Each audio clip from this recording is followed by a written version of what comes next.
We're live. Are we live? We're I don't live. see it. I don't see it. It's a lie. We're live. Where is it? Live. Where is it? There it is. Hi Oh guys. my god, we're live. Hello. Oh my god, Do I you just have saw the... music on? I can't hear it. It takes a second to kick in. It's low. But... give it like 10 seconds and we'll see. Hi guys. Let me know if y'all... Okay, I kinda hear it. Okay. Let me know if the music is too quiet or too anything. It should be fine.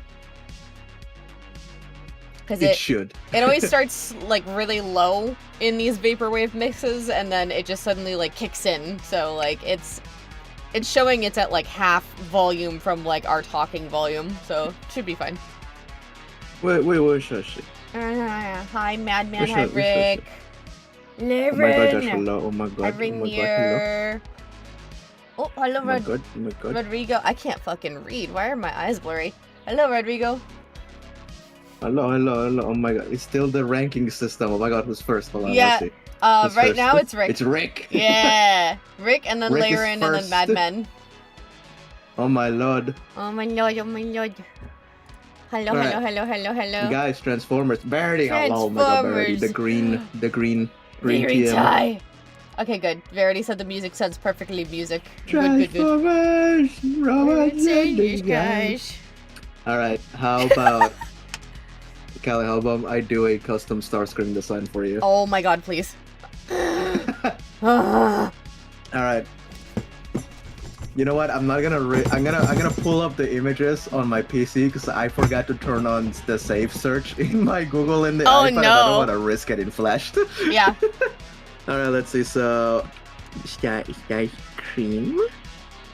Oh my god, Rick said I came like a day early to say one thing just so I could stay at #1 for the entire stream. That is dedication. Bro, that's, oh my god, Rick is 5 steps ahead of everyone. We love you, Rick. KH is here. Okay, Okay. that's it. Okay, alright, so I know that obviously Prime is your favorite. I'm like caught at this point between my 3 top favorites are Prime, Animated of all things, and Cyberverse. And okay. Yeah, like I like his sort of personality in Earthspark, but I do still have a lot of issues with his design. Like I don't like how the helmet just looks flat on top. I do think it's kind of cute that he's got bat ears, but like why he got Tulio face. Tulio. Also, okay, this is gonna sound like a weird thing to make a nitpick about, but in Earthspark, they do a thing where you can see, like, his hip joints, but they look like ball joints on a toy, and if all of the characters looked like toys, that would be fine. Kind of like how the new one, what is the new one called again? With Mega Ball? I forgot. You know what I'm talking about. I forgot. The new one, yes. There's a new one that dropped, guys, and Megatron is a bull for some reason. They're like trapped inside of a video game world, but all of them look like toys in that one. So it's cute. It's like, it's quirky. It's like, that's the thing. That's the thing in this show. Cyber World. That's Cyber World, yes. I just realized also, hold on. Whoop, there we go. My okay. placement of your canvas. There we go. Okay. We're good. The canvas. The canvas. But yeah, so in Cyber World, they all kind of look like toys, so it works. And then for some reason in Earthspark, it's only him that I think you can notice it on. It's probably just because I'm the only one staring at Starscream's fucking hips. You know, he's got the ball joints like a doll, and that looks a little weird to me. Hmm.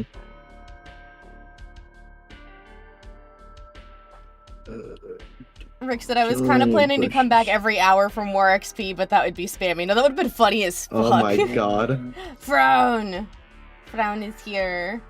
Rainier said Frown. I respect the stream chat meta chasing. Yeah. Oh god. Verity said, okay, Callan, explain the SpongeBob situation for the audience while Gina does the arts. Okay, so why is it still off? There we go. So for some reason in Transformers Animated, Starscream is voiced by Tom Kenny, who, if you don't know, is the voice of SpongeBob. And so when he yells, he just sounds like angry SpongeBob yelling instead of, like, Starscream. I want to say, like, every single Starscream has sounded the same or close to the same, which is, like, raspy and kind of high-pitched and kind of screamy and whiny. And then you've got Steve Bloom's version, which still does all of those things, but he also goes, like, deeper when he goes raspy. Like, he has the ability to go, like, way deeper. And then there's Tom Kenny, who, it's just him doing his voice. Like, it's not like he's doing anything out of the ordinary, but it felt so weird and so unfitting. And now, somehow, I'm hyperfixating on this motherfucker. SpongeBob. SpongeBob.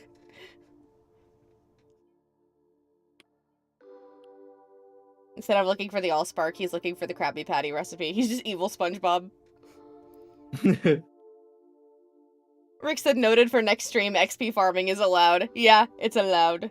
XP farming on YouTube, that is not something I thought would ever become a reality. It's funny. But yeah, I think it's also just because I came up with a really fun dynamic for animated Starscream and Vesper, who's the OC that I made to ship with him, where, like, the other ones are all sweet and, like, slow burn and, like, oh, I've been looking for you, and then this one is just, like, angsty, bitter exes, and it's so much fun to play with. Angsty, bitter, but yearny, and still want to be back together. Sponge Scream, yes, Sponge Scream. Okay, question, do you want, like, skinny leg with heels like Prime, or do you want thick boots like Cyberverse and Animated? So, I want to say let's go with thick, because that is the norm.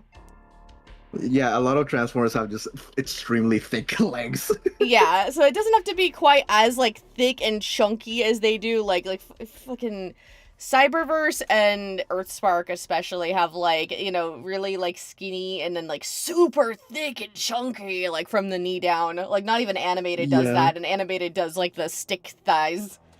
So I'd say kind of give it, like, a good, like, middle ground where it's definitely chunky, but it's not as chunky as those. Alright. Yeah. He could still look sleek.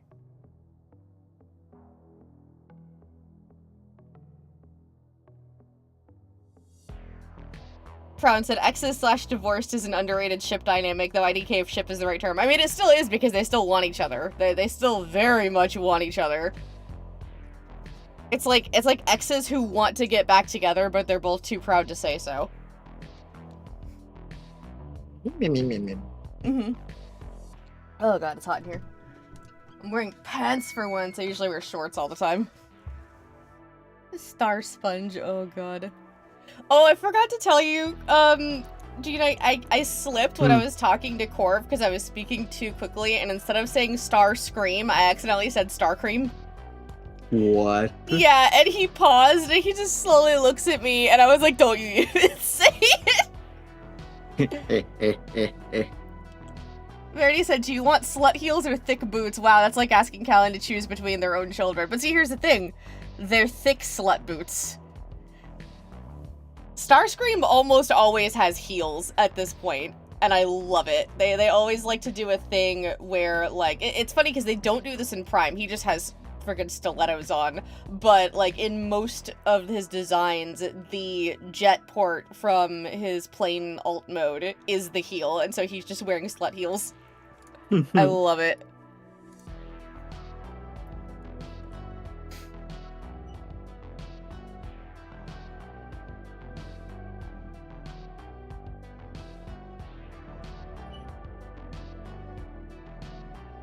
But yeah. I have an obsession, if you couldn't tell. No, not at all. Frown said, I think I have like 3 OC ships with a divorce arc before they figure their shit back out, so I get you. Yeah.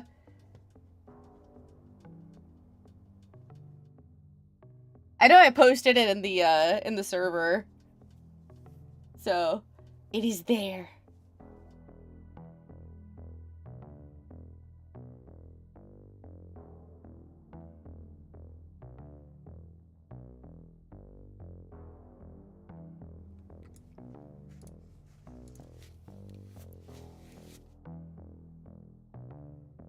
Rick said Starscream obsession. I didn't notice at all. No. Don't mind the icon, bro. In the top left, don't mind that. Actually, our icons aren't showing up for some reason. That thing is glitching. Are they not? Yeah. Normally they're up there. For some reason, a lot of weird I think it's because OBS updated this morning. So now it's just like, eh. I forgot. Yeah. Alright then, don't notice it because it's not there. KH said, "Oh, they're divorced is my favorite ship dynamic." Yeah. Actually, that would be fun at the Transformers 101, especially considering the fact that there are a few that have incredibly like randomly different things going on in them.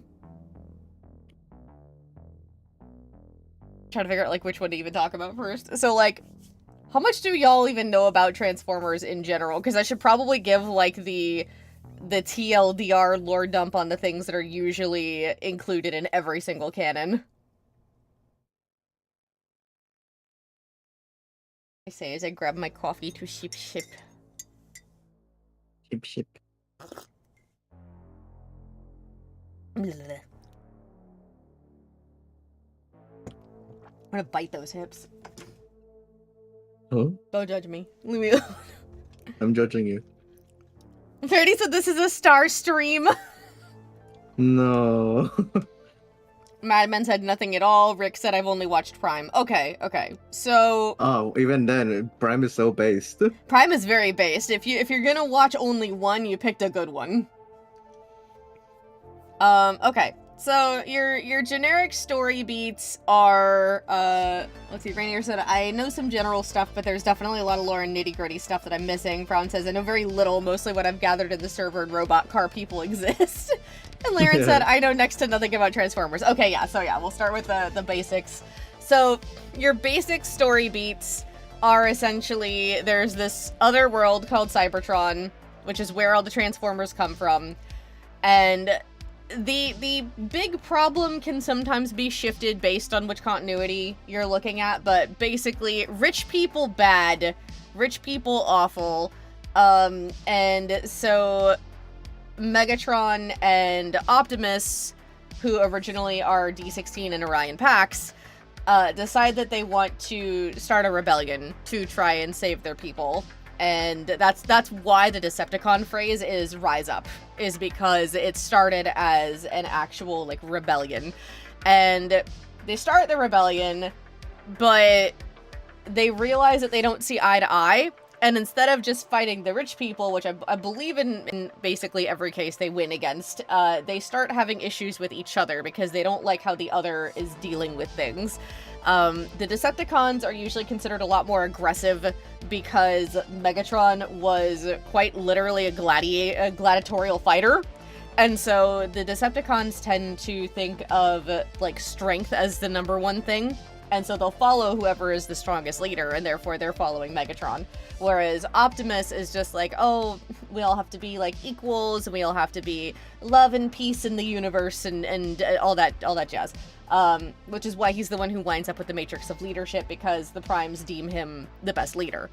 And Megatron don't like that. So the two of them start fighting each other, and a thing that is a thing in like every canon, but they don't always touch on it, is the fact that the two of them kind of wind up less interested in their original cause and more interested in just defeating each other. It becomes an obsession with each other, which is why everyone ships them. So the obsession with each other causes some bad mistakes to be made. One of which is there's this artifact called the Allspark, and the Allspark is the thing that literally gives life to Cybertron. It is the thing keeping the planet alive. And it's funny because in the Bayverse they just call it the Cube most of the time, and then it's called the Allspark. It's called the Allspark the other half the time. Verity said rich people bad, rich people awful. Well, yeah, Callan, but what about Transformers? Yeah, it was the rich people on the planet. Oh, and Rick said I've also watched Transformers 1. Cool. So yeah, you know some good story beats. Based. Yeah. So Megatron, in most contexts, says, I want the Allspark because I can then rewrite the entire planet and make everybody a loyal Decepticon. I say most contexts because that doesn't happen everywhere. And then what does seem to happen everywhere is Optimus being like, oh no, I can't let Megatron get a hold of the Allspark. I'm gonna get it. And I'm gonna throw it off the planet! Yeet. Even though it's the only thing keeping the planet alive, because that's a smart fucking idea. So, he throws it off the planet, through a space bridge, and it winds up, usually on Earth, and it's a little different and animated, but it usually winds up on Earth, and then he goes, oh, I fucked up, and realizes he has to go get it back. And so that's why the Transformers wind up on Earth. It's because they're after the Allspark, because their planet is now dying, and they have to bring the Earthspark back to make sure that the planet doesn't just obliterate itself, essentially. Yippee. So that is your, like, generic story beat of why they're fighting and why they're on Earth. Crown said, very well thought out move. Can't see how that could backfire at all. Yeah. Yeah, pretty much. Excuse me. And so the really, I think there's only a couple that start deviating from some of that stuff. So, like, Earthspark does kind of have its own deviations. And then Animated is so different. It's so different. So obviously one of the biggest story beats of all is that these two knew each other before the war. In fact, in most of those cases, they were, like, really good friends before the war. Optimus, good leader, not so good thinker. Yeah, yeah. You're welcome, Laren. Laren said appreciate the rundown. So what's funny about Animated is, in Animated, Optimus does not have the matrix of leadership. He was never in the war, and he and Megatron don't know each other. This is a storyline that takes place post-war.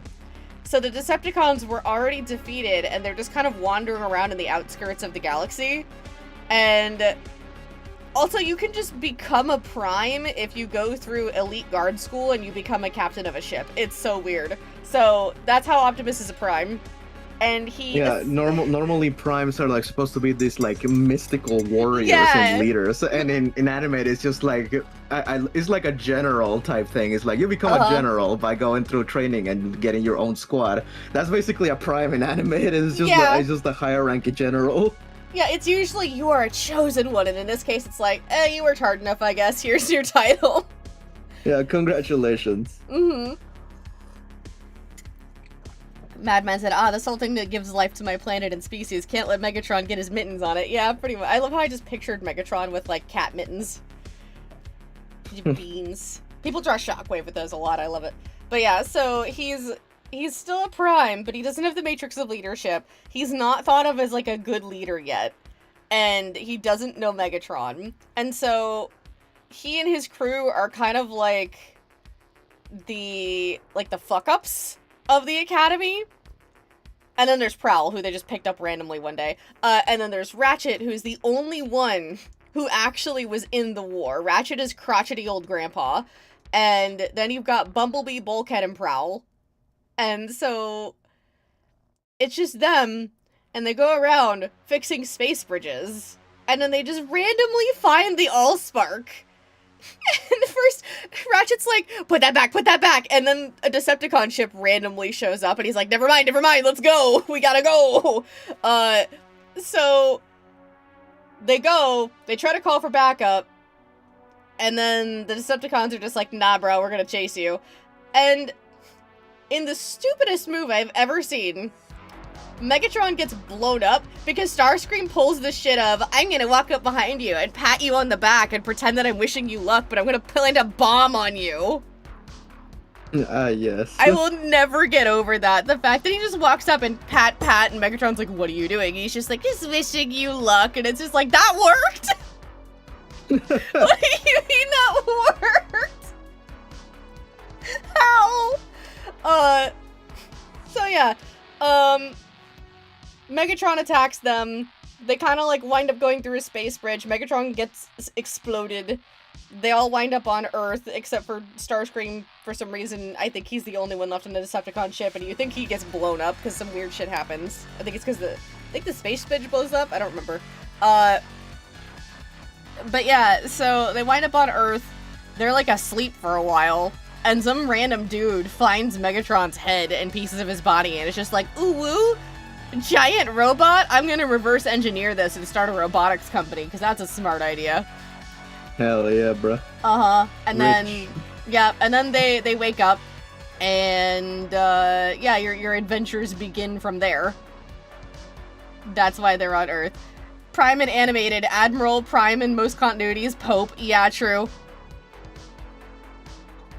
Chosen by God, chosen by Primus. He's literally Jesus. Yeah.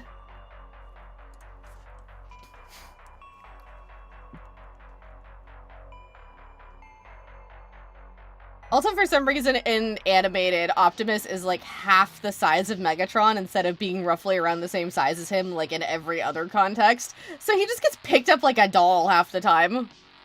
Just thrown around, his legs just like flailing.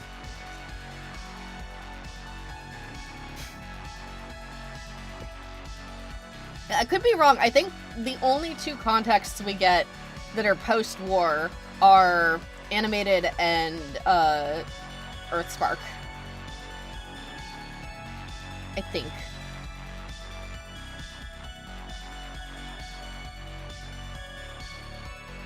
I still love when we started holy yowie proportions, yeah, pretty much. Using random piece of technology no one knows about rarely works out well. Yep, true. Transformer asks important questions like, what if Jesus was a lorry? Yeah. I forgot what I was saying. Oh yeah, when we first started watching Earthspark, and for some reason, Megatron is good in Earthspark. They just expect you to just suddenly accept the fact that the biggest villain in the entire series is a good guy now. And he changed sides because he liked a single human. And we never get to see, like, any sort of flashback. We don't get to see any sort of explanation. It's just, suddenly he's good, and he's also Scottish.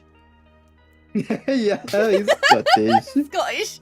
Scotland forever!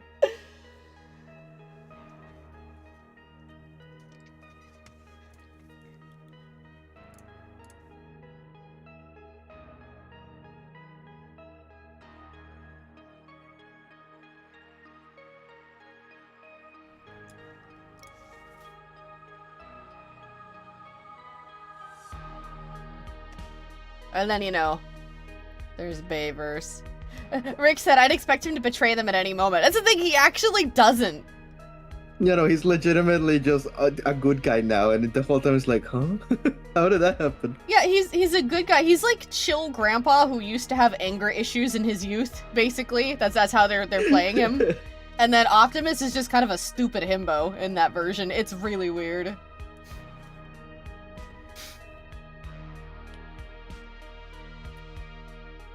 There's an entire episode that I skipped when I was showing season 2 to Gknight because it's an episode about Optimus is about to do a photo shoot for some magazine about trucks and their trailers. It's like, your popularity in the trailer sector is like dropping, and it was basically just two of the kids were going and cleaning his trailer for him, and then for some reason every villain ever was like, ooh, Optimus's trailer, let's fucking blow this shit up. I hate trailers. Yeah. Verity said becoming good turns you Scottish. As a UK citizen, I can confirm that's a thing. Scottish.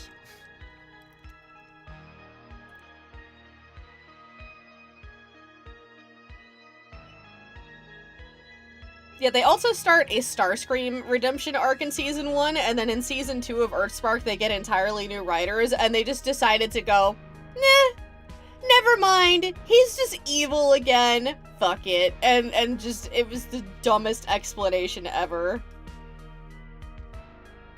He just feels like it, you know? Yeah.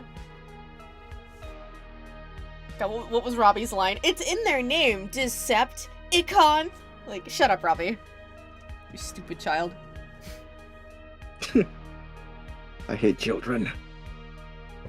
Earthspark definitely suffers from the problem of too many characters and most of them are not given enough time to shine. And then also, the writers kind of really wanted to focus on their new OCs instead of all of the, like, OG Transformers characters that they incorporated. Which, like, okay, fine, but then just incorporate less of the OG characters.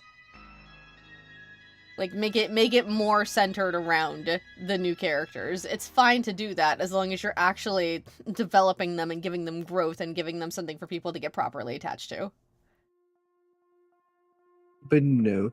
But no.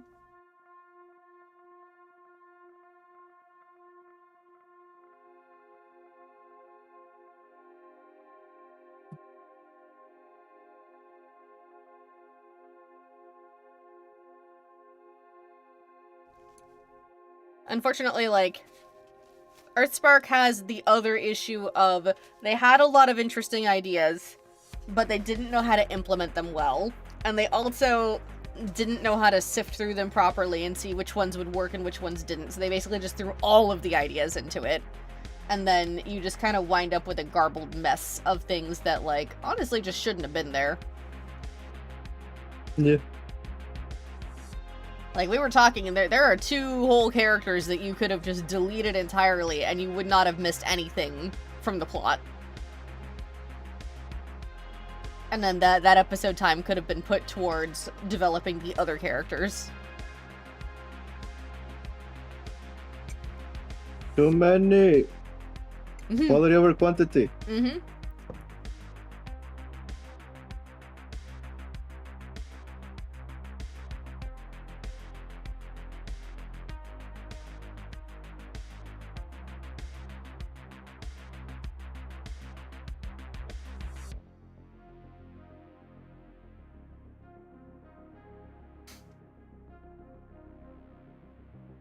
I just have the Scotland forever verbal tick stuck in my head.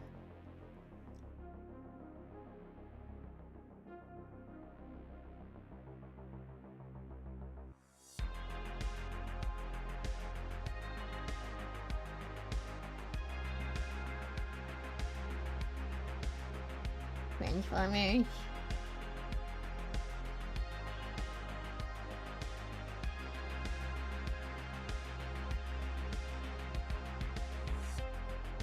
I feel when the info dump runs out for like a second and my brain has to like restart itself, like, hold on, wait, what's next? Where do I go from here? I don't know, bro. You don't know?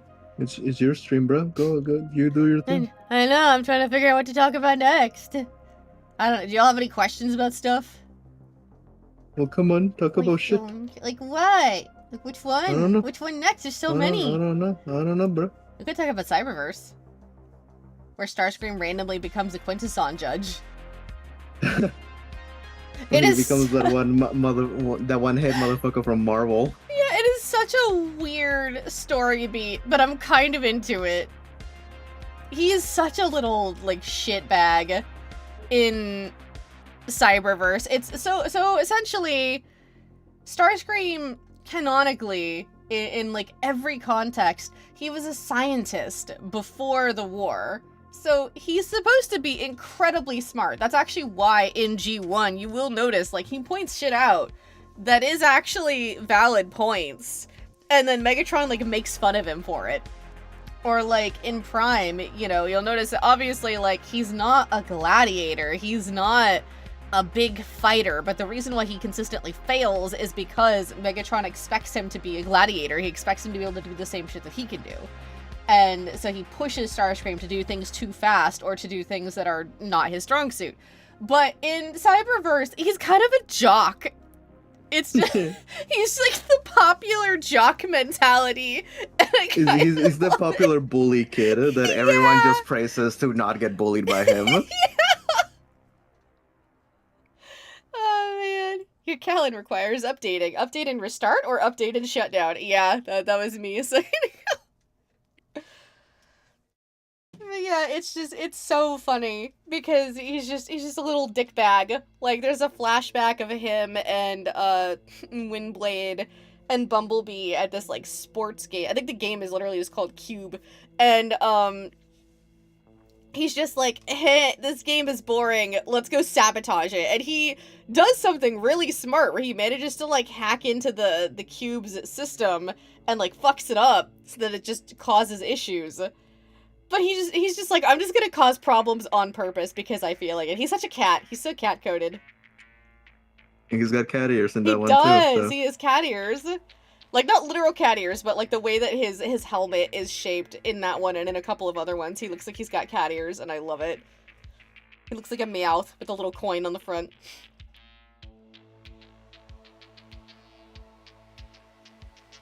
And then also in Cyberverse, it's interesting that, so Starscream is the leader of the Seekers, and he is that in every continuity, but the Seekers are kind of like the Decepticon versions of Scouts, where they fly around and they find information, and then they will engage if they need to, but for the most part, it's in the name, they're Seekers. And so, shut up, don't stop calling me, fuck off. Okay, sorry, my phone lit up and I got distracted. ADHD, baby! But yeah, in Cyberverse, they are just straight up dumb grunts. And when Windblade is looking through the Seeker ship, she outright states that the Seekers are not fed any actual, like, information of importance. They're just fed a bunch of propaganda to just kind of keep them going and keep them in the cause. Rick just went, Seekers! Because of the video that I posted. Of course it did Verity. Her ears pricking up the instant she hears cat. Of course. It wouldn't be Verity without, cat. Rainier said, a question about their transformations. Do they pick what they turn into, or is it determined from their creation or from however the Transformers are made? Okay, so the alt mode, they can choose, let's see, or do they just happen to turn into things that look like Earth vehicles, creatures in some cases? Okay, so, yeah, no, there are Cybertronian alt modes, which are, they still kind of look like Earth vehicles, but they're basically like an alien version of them. So, like, the OG Seekers would turn into these weird little, like, triangle jet things. And then when they get to Earth, they specifically scan Earth vehicles so that they can blend in. It's literally robots in disguise. They're trying to disguise themselves so that they don't stand out on Earth. And then you've got a T-Rex for some reason. Yeah. It's so weird because with the Dinobots, they're I think they're from another planet. But so you're telling me that there's just dinosaurs in space? They try to fit that fact in a lot of shows by just saying that the Dinobots went to Earth before humanity existed back in the dinosaur age, and that's where instead of scanning vehicles like the Autobots and Decepticons would do, they scan the dinosaurs, and that's why they can transform into the dinosaurs. But in Cyberverse, where the war is going on, before they even go to Earth, Grimlock, who's the T-Rex, already can just transform into a T-Rex without needing to go to Earth. Yeah. At least I think. Because I do remember he crash landed on Earth, and that's where he got his T-Rex thing. Or no, maybe he didn't transform into a T-Rex before the war. No, I don't think he did. Yeah, no, I think he got it when he crashed. So that's the thing about the Dinobots are different based on the continuity. So in G1, Wheeljack made them.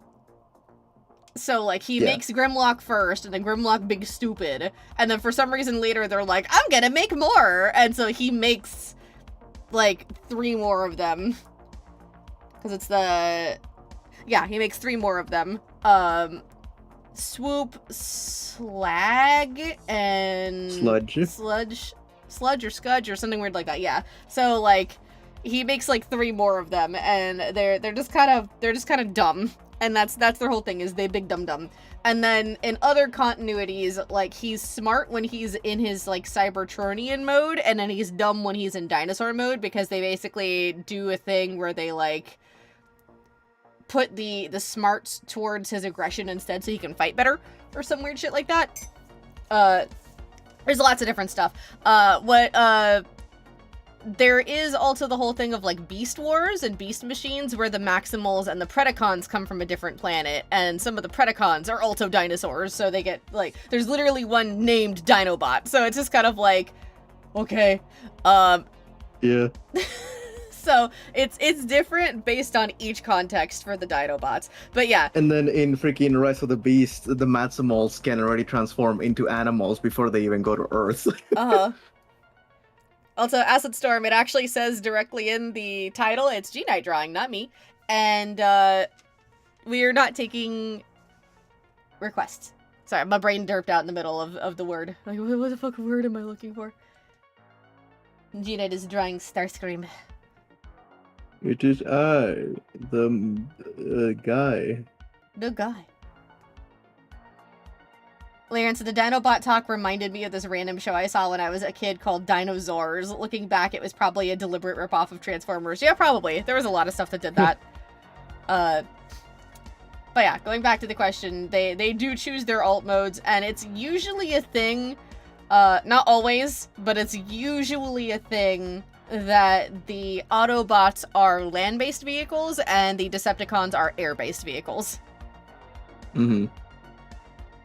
They do toy with that in some continuities, and also there is the whole thing where, like, sometimes one will, like, defact and go to the other. But, yeah.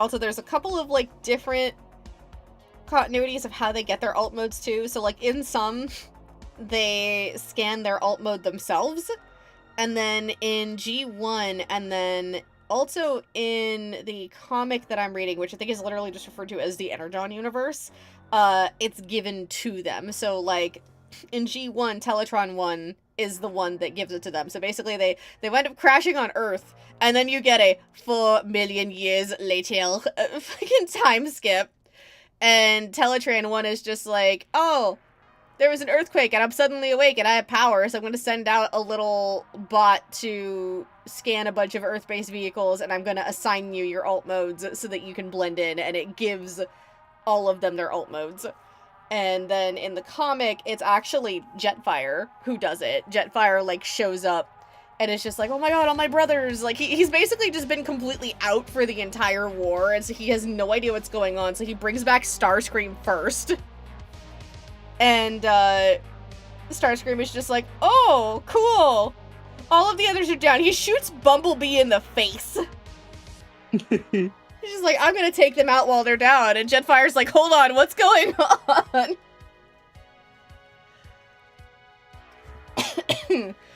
But yeah, in that one, Jetfire is the one who brings their alt modes.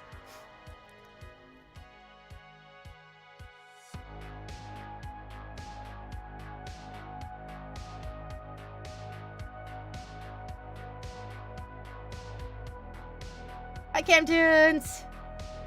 Hello.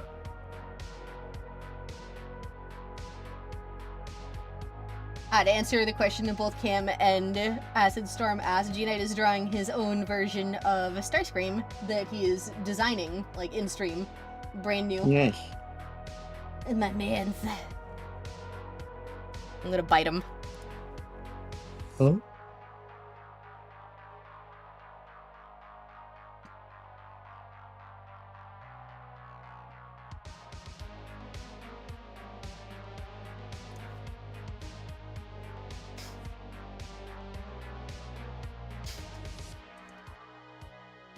Also, fun fact, so there's another story beat that some of the continuities follow, which is the Starscream clones himself story beat. And in, I almost said Starscream animated instead of Transformers animated. Whoa, man. Calm down, it's not all about him. Yes, it is. No. All hail Starscream. It's all about him, all the time. No. All no, Starscream, no. every day. No. So in Transformers Animated, all of these Starscream clones are different colors, and the different colors are based off of, it's like an Easter egg for the other Seekers. So you've got one that looks like Sunspot, you've got one that looks like Nova Storm, we've got one that looks like Skywarp. It's really neat. And there's a point where, who is it? Swindle gives two of them helmets to make them differentiable from each other, even though they're differently colored. And one of them is given the Conehead helmet, so that's kind of funny. I love Easter eggs. Easter egg. Easter egg. Egg of Easter.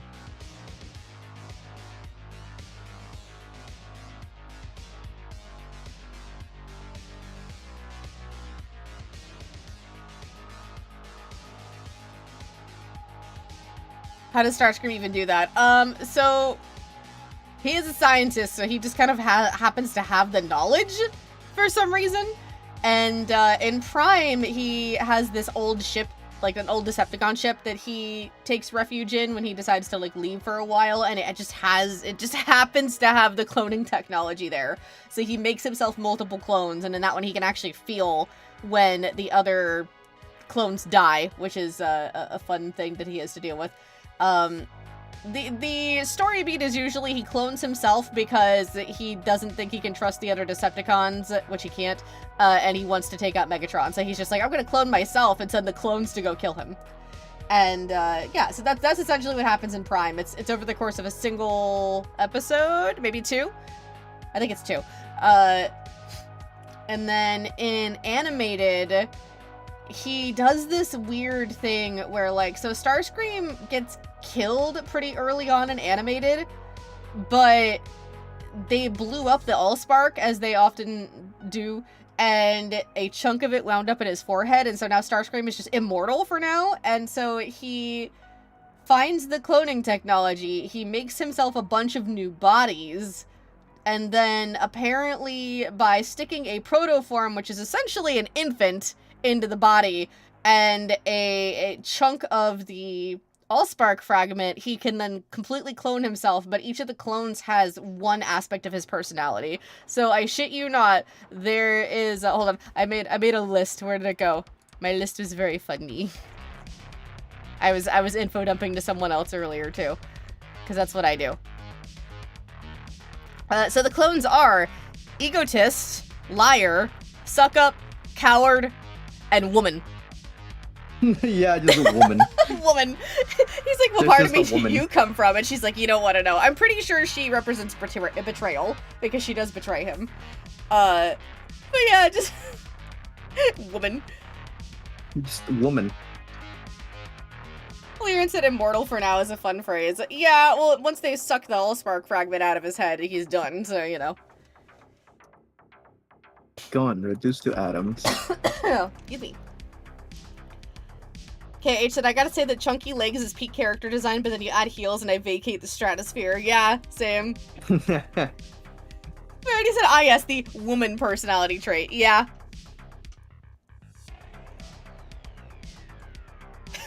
It's my favorite personality trait. Woman. Yeah.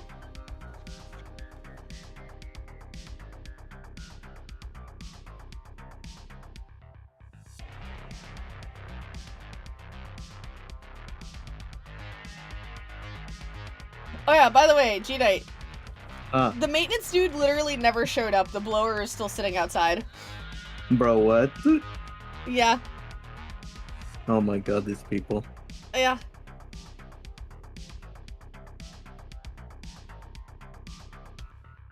I already said the woman represents betrayal, feminism, Verity bites tongue violently. Oh yeah, no, I'm not saying it's a good thing. I'm not. Like, honestly, I kind of wish they hadn't made that one female. I think they did that just because they wanted to make a joke. Because they also make a don't start with me woman joke. Yeah. Which, that one was kind of funny. But also, it's just like, ooh, that would not have, that didn't age well, basically.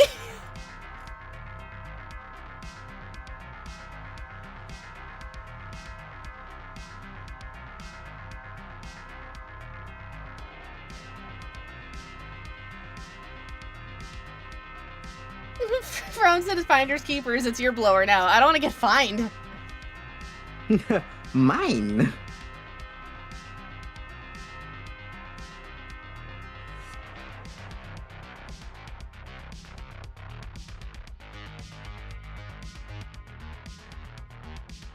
I got distracted by what Gknight was drawing. What was I saying? Leaf blower. A leaf blower. Oh, it's not a leaf blower. It's like a fan blower. But yeah. Leaf blower. Leaf blower. Yes, Campton said it should have been, what part of me are you? Your inner Slay and Sparkle, get used to me. Yeah. I mean, he is a diva, so you know what? That would have been great. I'm gonna bite him.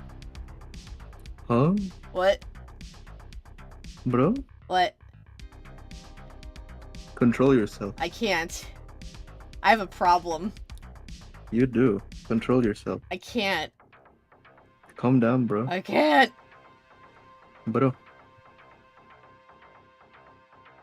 What were the personality traits? Hold on, I already scrolled away from my silly list. Yeah, egotistical, liar, suck up, coward, and woman.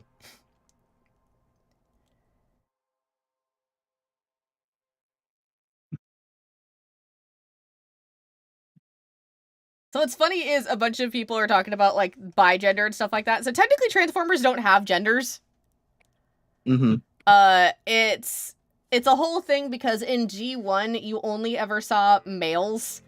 And they only made the females after the or during and after the movie because one of the creators' daughter loved Transformers, and so they were like, we're gonna make a girl Transformer, and she's gonna be pink. She's the most generic girl ever, but then she turned into a really great character later. We love RC in this household. We absolutely love RC. Yes. So I'm gonna beat the shit out of the guy hammering outside. Hold on, let me close the window. Okay. So, here's the thing, too.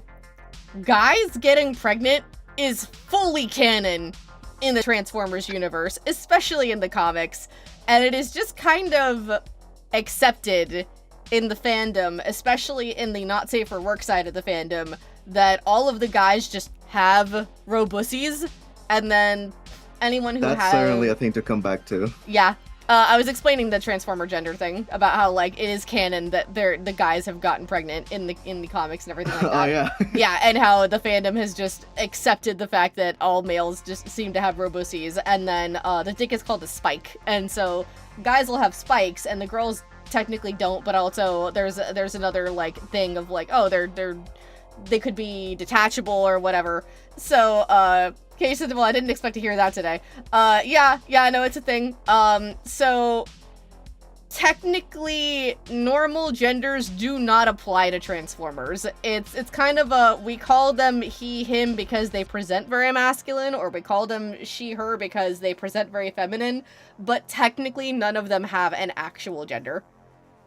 Yeah, one of the comics, I don't remember which one, Shockwave, who's like the Decepticon scientist, is the one that makes the first female transforming by experimenting on RC and turning her female.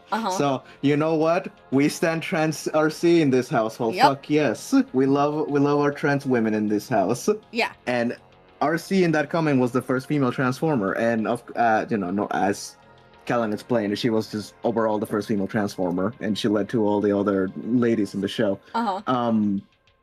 In the IDW comic, specifically for the Windblade one, Rat Trap is like looking at Chromia, who's another female character that is Windblade's companion, and he goes like, what is this whole thing of being called a she? So it's not like fully normalized in the IDW comics yet, but not only female Transformers, I think all Transformers are starting to take like the whole gender thing and applying it to themselves, to the point that like a lot of like, what the hell is this about?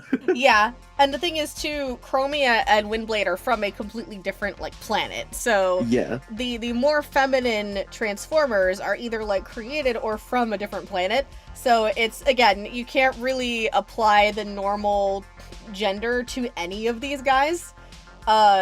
It's just, it's one of those things where like writing is easier if you just pick a pronoun, but you could use any pronouns for them.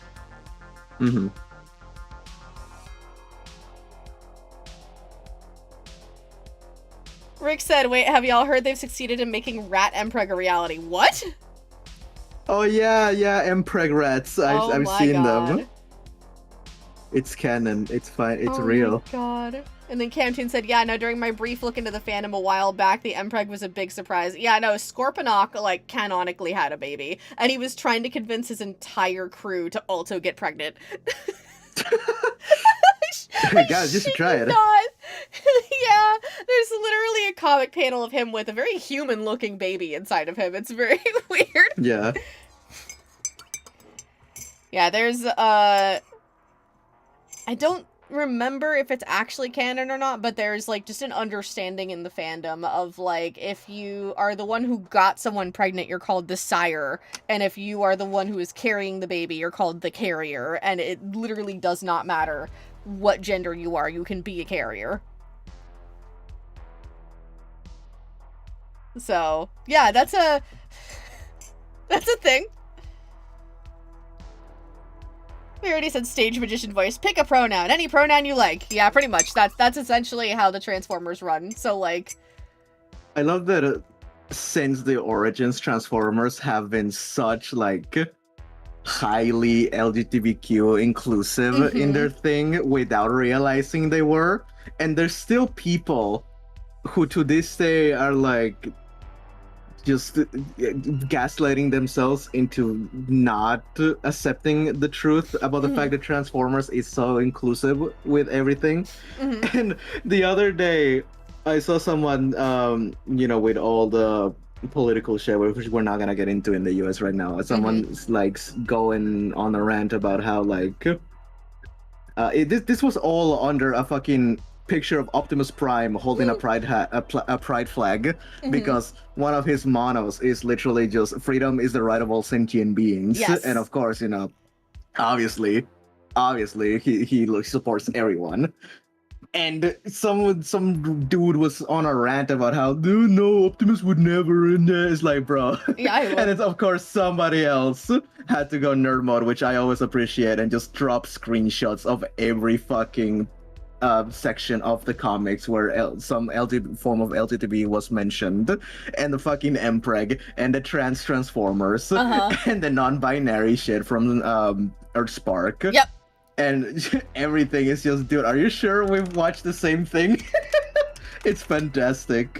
Here, let me also read y'all the, I'm just gonna straight up read the Transformers wiki, because it's not even that long, on something called a conjux endura, which is basically the Transformers version of getting married. And you can get married on accident, actually, which is kind of funny. So a conjux endura is a Transformer's significant other, an individual that they deeply love. In human terms, conjux endura are the equivalent of spouses. For example, when the life of a Transformer is threatened to the point of unconsciousness, it falls upon their conjux endura to make the medical decisions on their behalf. Traditionally, a Transformer chooses a prospective partner through a ritual known as the conjux ritus. 4 acts of affection, mutual kindness, which cement the bond between the two individuals. So the first one is the act of intimacy, such as holding hands. The act of disclosure, confessing the other something secret. The act of, I think it's pronounced proference, which is giving a gift, and the act of devotion, which is performing a spectacular demonstration of one's love. A bonded pair may be referred to as junksies, an affectionate nickname. Some Transformers think close relationships like these are embarrassing. Bluntly asking a stranger about their conjux is considered a bit gauche.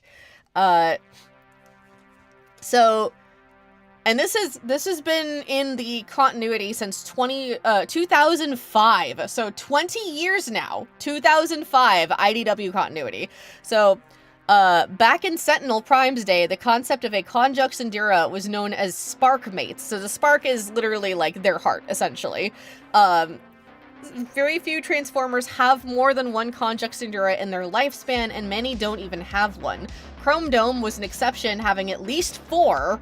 This may be a unique case, as every time one of his conjux endura died, Chrome Dome used his ability as a Nemosurgeon to remove all of his memories of Scattergun, Mach, and Pivot, in turn making it as though they never existed, to spare himself from the pain. And I'm also pretty sure all 3 of those are male-presenting Transformers. 2 of them are for sure. I can't see the other one.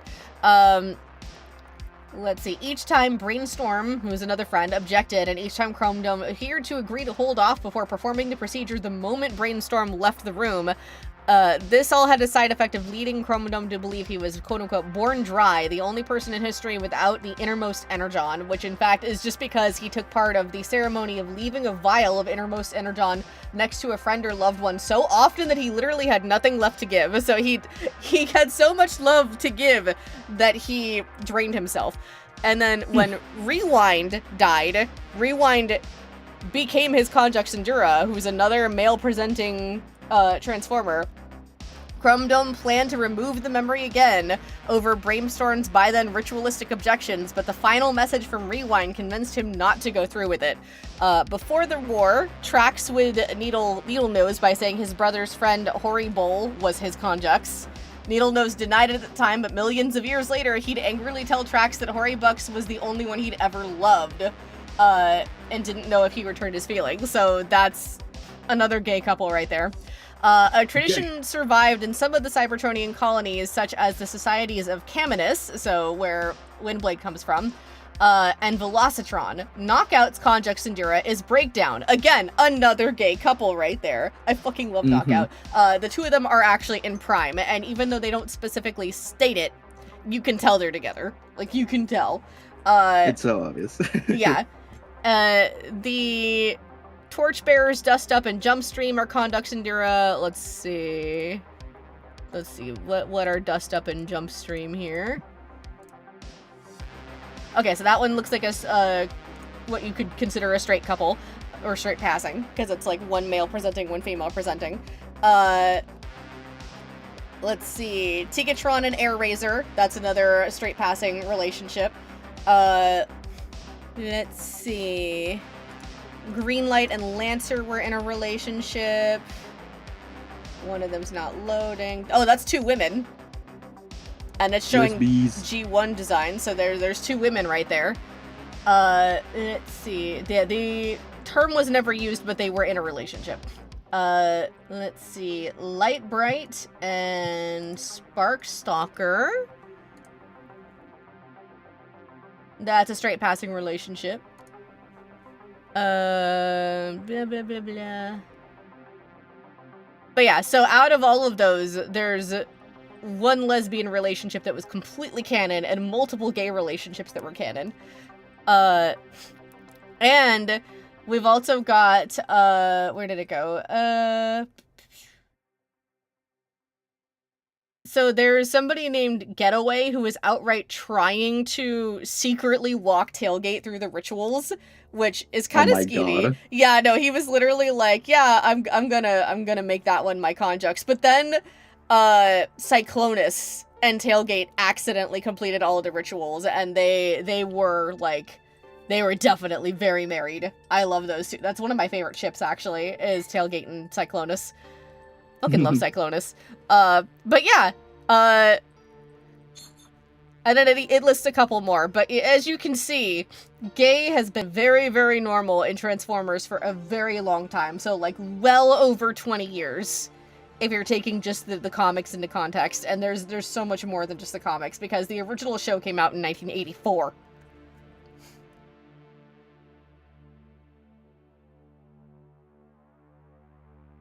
These bots gay, good for them. Transformers. Yeah. Oh yeah, that's right. RC also gets a girlfriend in one of the comics. Oh yeah. Yeah. Everything's gay when gender doesn't exist. Yeah, exactly. That's why I was also saying straight passing for the relationships that look like male-female, because again, they don't have normal human genders, so fuck it. Crown said, very off topic, but for some reason the stream gave me the motivation to clean up some of my depression nest while I watch. I'm out of energy now, but thanks for the unintentional help. Yay! Hell Proud yeah. of you! Good job.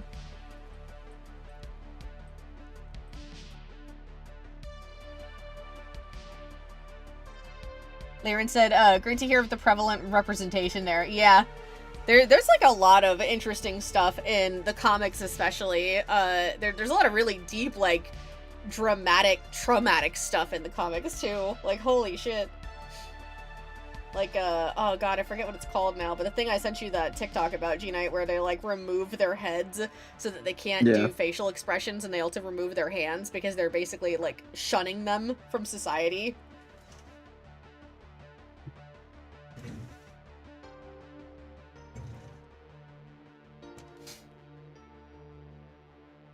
Transformers.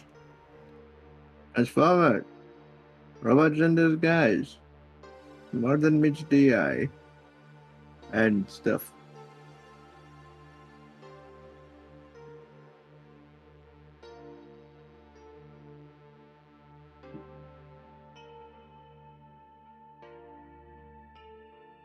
Oh, not me choking to death over here. The fuck, man?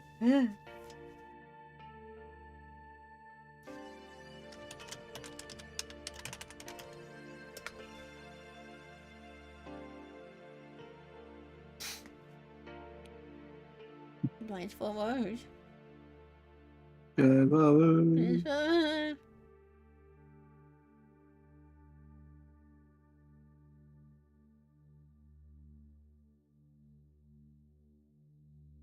Man, so they took their hands and heads? Yes. Again, I forget what it's called. I'll have to look it up later. But, it was like a before the war thing. Whirl actually went through this, and so did Shockwave, where it's something that they used to do primarily to prisoners, but they would remove their heads and their hands, and they would give them, like, little, like, claw, basically, things like replacements or, like, paddles for hands, and they would give them... So if you've seen Shockwave, he's got, like, a screen face, basically, and, it has, like, a single eye, so that it takes away their emotions or their ability to, like, emote properly, basically. And it was so that society would know to shun them because they did something wrong. And then it got worse later, and they actually removed that, and they gave them, like, a full-on, like, flat TV screen head that would just randomly start flashing propaganda on it, and that was to basically make them feel like they had no control over themselves. And then Shockwave actually did go through a secondary procedure, which I believe he did willingly. He did willingly in most contexts, called shadow play, and shadow play removes all of your emotions so that you only think logically, and that's why he, like, speaks and thinks the way that he does. Yep. We already said, Callan, when did this happen? Like, when did this Transformers fixation start? From the outside, it's like it suddenly crashed into existence like a month ago. So it's been a little longer than a month. So do you remember when I was getting trained for my new job? And one of the buildings there is, yeah. So basically, I got trained in that building, and in the child swap room, they started playing Transformers Prime. I saw Starscream on the screen, and it all kind of just went downhill from there. You just went in my DMs and were like, "Hey, you wanna watch Transformers Prime again?" And I was like, "Yeah, sure, why not?" I've liked... And then it went downhill. Yeah, I've liked Transformers ever since I was young, but I've only really ever, like, watched it whenever it was just casually on. And, like, 2 years ago, Gknight was showing me Prime, and then we kind of just, like, never finished it. And then we came back and we finished it, and then it just full-on hyperfixation mode. Crazy Fan said Shockwave wasn't willing. Okay. I grew up with some of the Michael Bay ones. I stopped watching after the third because I heard how fucking shit they were. And then I grew up with Prime. Overall, I don't think I finished season 2 because it only season 1 aired in Spanish when I was in Mexico. That was the only season that aired that I was able to watch on TV, and then the rest I had to watch on the internet, and I couldn't find it on Spanish. It was only in English. So I watched as much as I could, but I think by then the episodes were still coming out, so I just couldn't find the finale, so I went, oh well. And then, like, way later down the line, I found the movie and I watched it and I was like, wait, I missed so much, what happened? Yeah. So then I invited Callan to watch it, and I was like, look, I grew up with this shit, and you want to watch? And she was like, yeah, okay. Crazy Fan, I can't read, says, Shockwave was a progressive senator and had a flirty thing with Optimus, but was doing shady things for good reasons, ticked off a few other senators who punished him with shadow play. Oh, okay. See, I did know that there's, like, a weird thing about, like, him being Optimus's ex. There's also some weird, like, canon thing, I need to find it, where he was, like, a furry at some point, and then also he literally, just to fuck with some people, he imitated a Prime. There's a lot of shit around Shockwave. Like, Shockwave is a freaking menace. yep.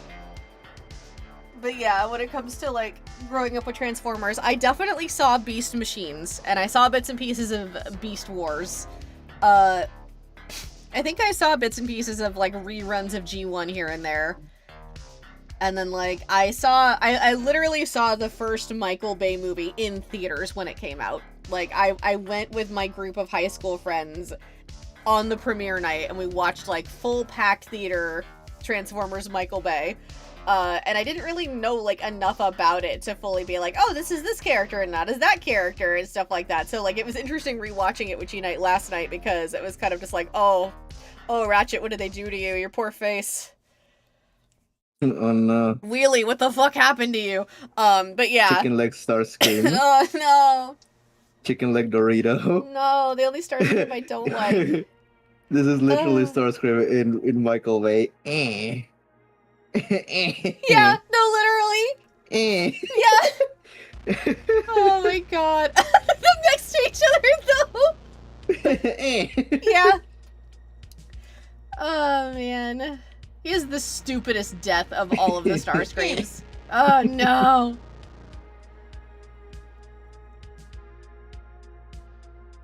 Verity said, and as in Callan's, want? Upon being seized by a new hyperfixation, he instantly went to indoctrinate others as soon as possible. Yeah, pretty much. Crazy Fan said, while the writing is not the best, I have a soft spot for Robots in Disguise 2015, Prime's sequel, since it finally goes, hang on, these are shape-shifting aliens, why are they all humanoid? Instead of being a humanoid robot that turns into a grasshopper, Kickback 2 is a robot grasshopper that turns into a race car. Oh yeah! That was the one we were kind of starting to watch, and then admittedly the writing was...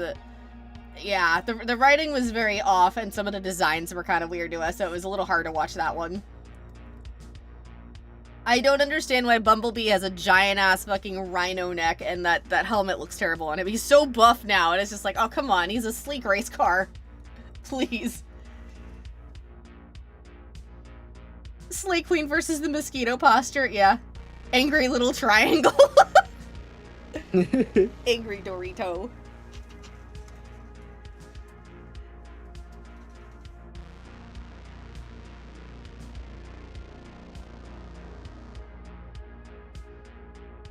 There's a lot of times where, admittedly, the Transformers writing, it's so easy to get right, but it's also so easy to mess up. It's really weird. There's never a middle ground. It's either you get it right or you get it wrong. Yeah, pretty much.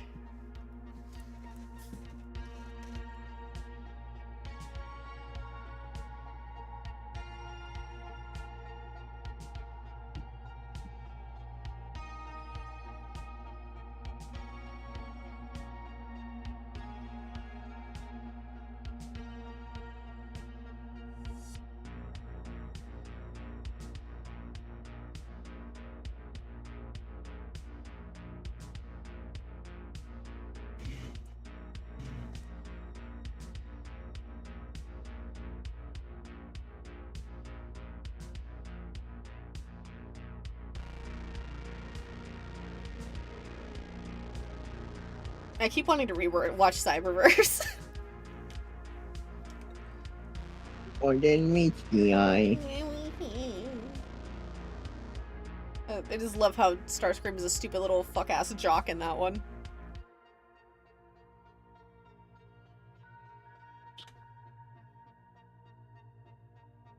Also, Cheetor is kind of adorable. And stupid. He brought back Starscream, the dumbass. He is kind of stupid. I mean, that's what happens when you're, like, isolated for millions of years and you don't really know what the hell is going on. But also, like, it's weird because he did. Like, he had a lot more knowledge than he should have. He should have stayed locked in, bro. Rick said it's Schrodinger's writing. It can be dog shit or it can be great, no in between. Yeah, pretty much. Huh. Crazy Fan said Rescue Bots was also in the same universe as Prime and Robots in Disguise 2015 for a much younger audience. Yeah, I don't think we're gonna watch that one. Was? Because it's a little too young. Same thing with bots. I think we're gonna skip that one. I watched like 1 or 2 episodes of Rescue Boss just whenever it was airing, because I was like, yeah, I got nothing else to do. I don't remember anything about it. I could be wrong, but I remember that Grimlock is literally made out of actual dinosaur bones or some shit like that. I don't remember. It was such a weird thing, because it was like a Monster of the Week type show. Yeah. But then, like, you will randomly get lore drops in here and there. I remember not liking the Bumblebee design. It was so, like, uncanny looking. I want to look it up now. Hold on. Let me find it.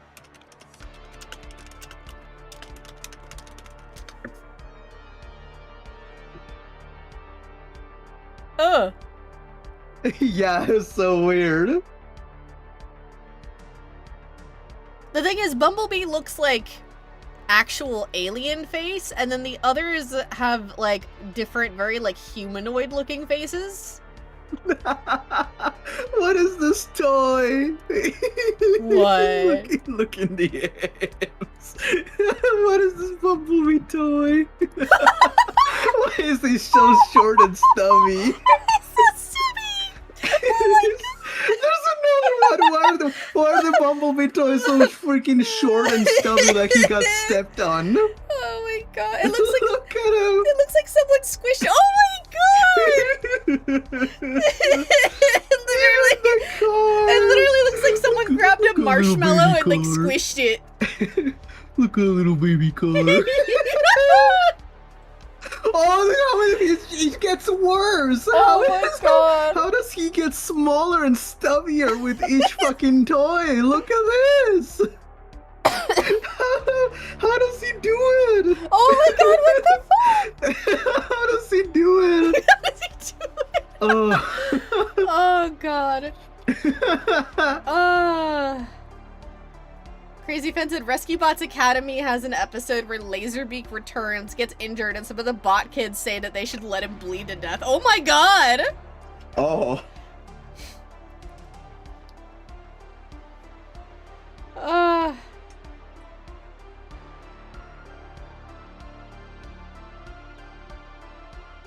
Kim just said I looked it up, they're justified. Yeah, you see what I'm saying now? The little fucking, the squished marshmallow.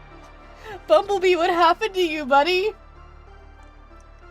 I will say, my all-time favorite Bumblebee, as everybody who's in the server knows because I was simping over him, the only Bumblebee I simp for, because he comes across as like a tired dad instead of like a teenager to just freshly turned adult, is the Earthspark Bumblebee.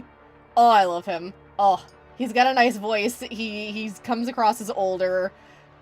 He's just, I love how they write his personality. I do actually really like the way that they write him in the Netflix series, too. Oh, War for Cybertron? Yeah.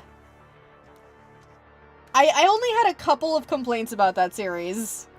I did not like how close to Nazism a couple of things that the Decepticons got. That was uncomfortable. I didn't like Starscream talking about how the Decepticons were like pure and we shouldn't be like dirtying up our essentially blood with the Autobots, turning them into Decepticons. That was very unnecessary, and it would have been so easily cut. He could have just been like, I don't like them because I don't like them, instead of they're not pure. That was a problem. You see those fuckers over there? They're exactly the same as us, but they're blue. I hate the color blue. But like, they also did a thing where instead of all hail Megatron, it was just hail, and I was like, oh, that I don't like that. That's a little too close. That's all, you guys are doing a hand symbol. Let's not do that. That was like my main problem with that series, and then thankfully, like, we moved past it pretty quickly into like the other aspects of the plot line. So I was like, okay, cool. Okay, we're moving away from that. Oh, thank God. Yeah. Excuse me. Sorry, I'm choking a lot. Also, I can't believe that every single female Transformer in that show died, except RC. Yeah, you're right. True. Alita died because she stayed behind in Cybertron without the Matrix, or without the Earthspark, so the planet just died. Yeah. Freaking Chromia gets crushed. Yeah. Or no, Nautica gets crushed. Chromia gets her freaking legs ripped open, I think. It's just, why did all the women die? I don't know. What were they trying to tell us with that? No women for you. And then, like, I don't even remember what I had, like, a second complaint. The super boxy designs were not my favorite, but I could see that they were obviously trying to, like, hail back to G1, so I could see that. But, like, I think it was Jetfire. I think my problem was just that Jetfire was, for some reason, the leader of the Seekers when, like, in almost every other version, like, obviously, he is genuinely a good guy, and he doesn't stay with the Decepticons more than, like, 2 fucking seconds because he sees what they're doing, and he's just like, no, I don't fuck with this. Whereas, like, in that one, he was, like, part of their cause for a really long time, and then suddenly he's just like, I don't like how Megatron is shifting, now I'm gonna leave. Bye-bye. Mm-hmm.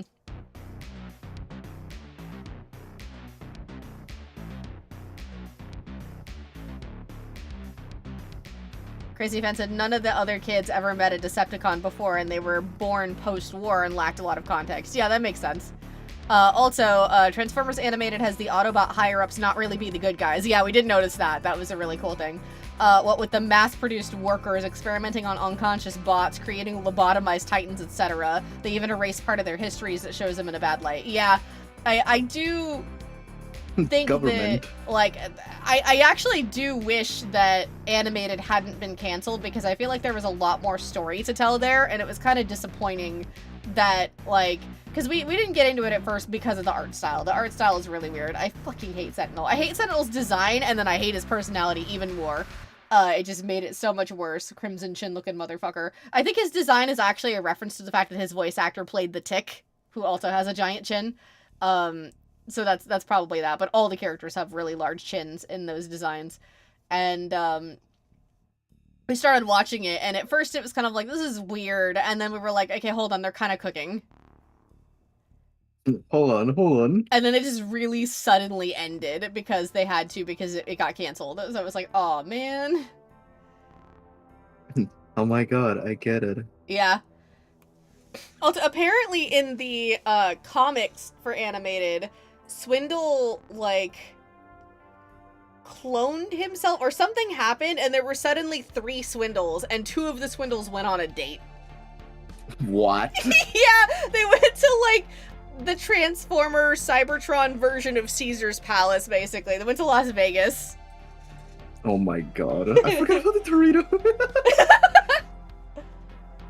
Oh, Crazy Fan said apparently Sentinel was going to be a villain later on in Animated. Oh, valid. I mean, valid. I could see that coming from a mile away. Oh, yeah. Oh, he's fucking awful. Have you checked out any fan-made settings? Like, which ones? Because I've been ingesting so much media at this point that I'm just kind of like, I'm open for anything else that's new. Let's go. Give me names. Taking self-love literally, yeah.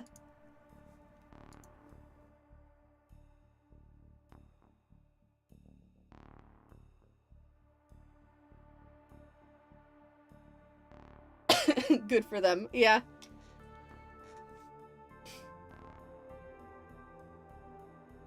Yeah, I learned that because somebody that I am gonna be, like, writing with really loves Swindle, and she was just like, so what's this about Swindle clones? And I was like, huh? Because I haven't read any of the animated comics yet.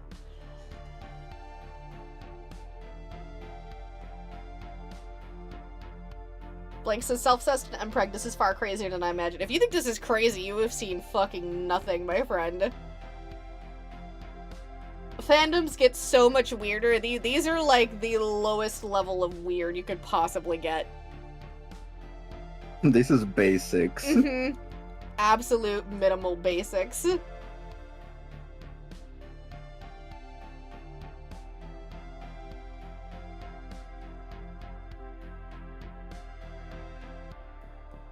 Clone yourself, then date yourself. The best way to experience self-love.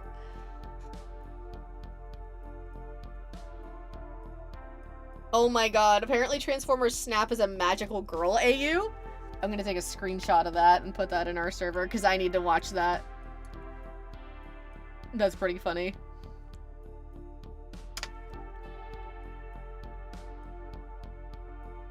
Has a lot of world building and food. I like food. I like world building. Rick said, yeah, this is surface level fandom shenanigans, and Frown said, wouldn't be a fandom without it. Yeah, I wish that I could insert, like, GIFs and shit into the chat, because I want to put in the, you must be new here, Willy Wonka.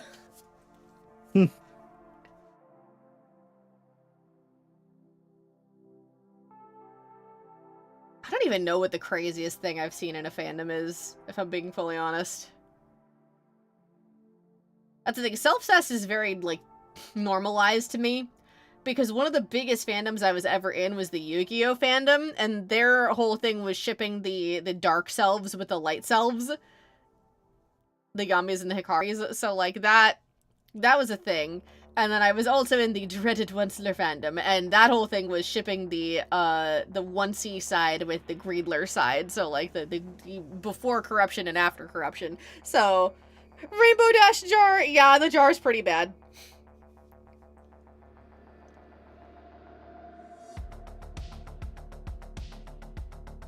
But yeah, so, like, self-cess is so normalized to me, and I find it funny that, like, there's, like, a weird sense of, like, purism going around in fandom spaces right now, where, like, you're not allowed to enjoy a character, like, sexually, basically, because, like, oh, you know, it's gross if you do that. It's like, shut up. These are adult characters. It's fine. Alright, bro. I'm an adult. The character's an adult. Fuck off. And then, like, just the whole thing with, like, the self-cess, like, oh, that's so bad, and it's just like, why? It's not like it's, like, siblings, that would be worse. Keep the sibling shit away from me, but self-cess is fine, self-cess is whatever. Can you even say the weirdest thing you've seen in fandoms aloud? Probably not, honestly. I think that'll be a no-no on YouTube's page. Yeah.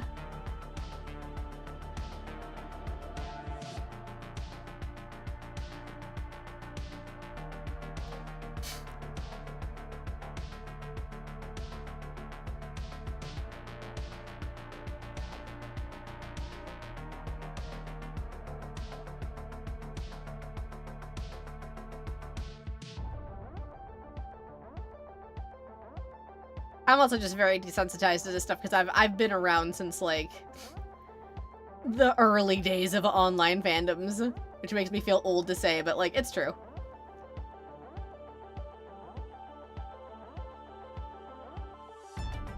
Ooh. Crazy Fan said if you read fics, to fuel the guttering flame is a good one. The poor self-insert is a pre-war setting and is trying to prevent the war. That's kind of cool. That actually kind of reminds me of the idea that I came up with. I don't think you saw it, actually, Gknight, because I put it in the server, and it was while you were doing other stuff. Is the self-cess canon? Because I was more shocked that the self-cess was possibly canon to a series. I mean, it was in a comic, so it's as close to canon as you can get. I don't know if the canon, if the comics are considered canon, or if they're just, like, a canon divergent thing. But yeah, no, I came up with a whole thing with Vesper where I was like, oh, let me, like, come up with a storyline that's not just her being inserted into a particular world, and it was a whole thing where, like, just the general idea was she was technically chosen by Primus after she died when her venue got blown up, and he was like, hey, I'm gonna give you this thing that's, like, the equivalent of Allspark energy.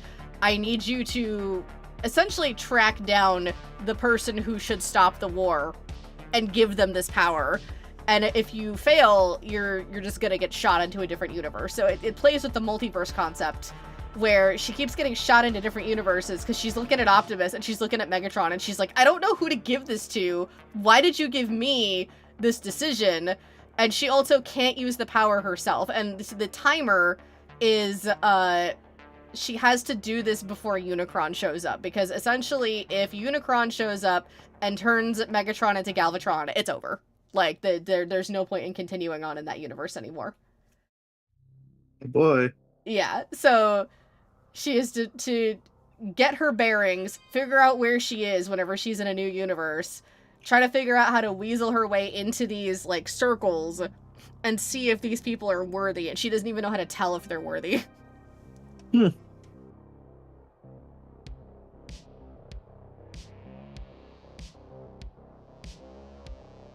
And I also had her make a joke of like, oh, I've dated like 7,362 Starscreams and one Bumblebee. And Starscream was just like, excuse me?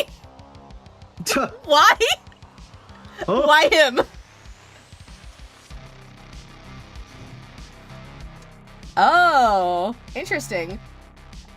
Crazy Fan says the one thing that makes it difficult for that self-insert is because Megatron and Optimus are common names, so she has no idea which one will start the war. That's kind of cool, actually. I do like that. I'll have to check that out. Jesus, I'm so sorry. This is probably because I dusted that building the other day, like 2 days ago, and it was so bad. Oh my god, it was bad.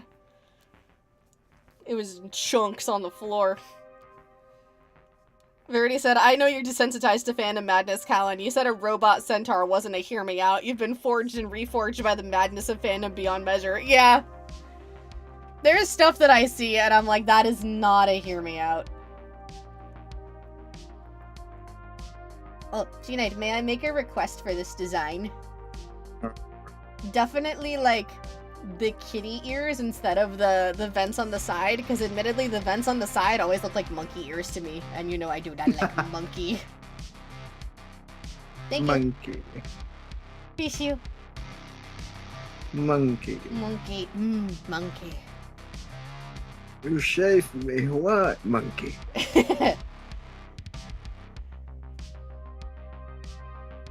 Rainier said, I love that Starscream is more surprised about her dating Bumblebee than a bunch of different versions of himself. Of course he would be, because he thinks he's amazing, so he's like, of course you'd like me.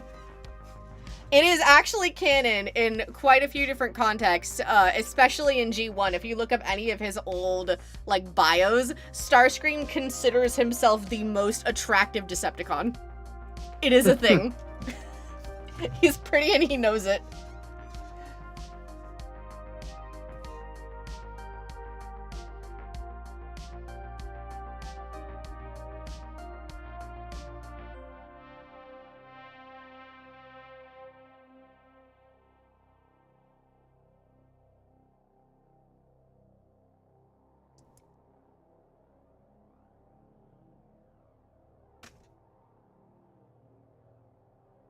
I think I saved those somewhere. I don't remember where. Or he said, oh my, I love that. Yeah. He's a little shit. I love him. If you couldn't tell. No, I couldn't, bro. I thought your favorite was Optimus. Totally. Optimus is the best, man. Autism Prime.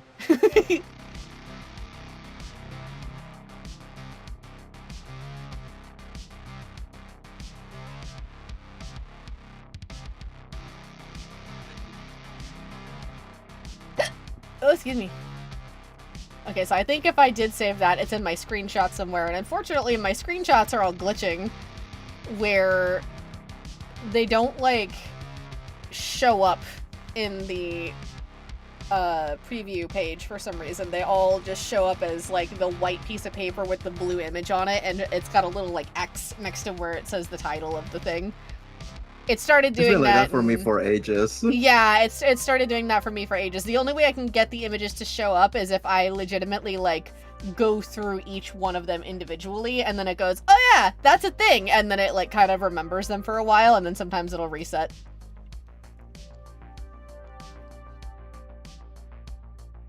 Okay, maybe I didn't save it in here. Maybe I actually saved it as, like, a bookmark or something. I don't know. I've got heartburn. It's all I know.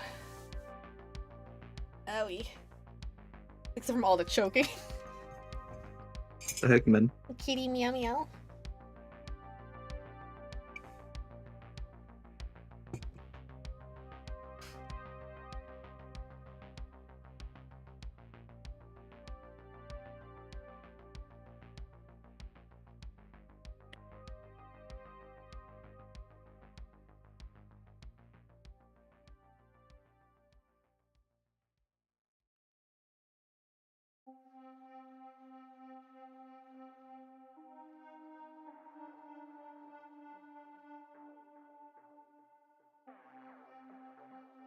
Transformers.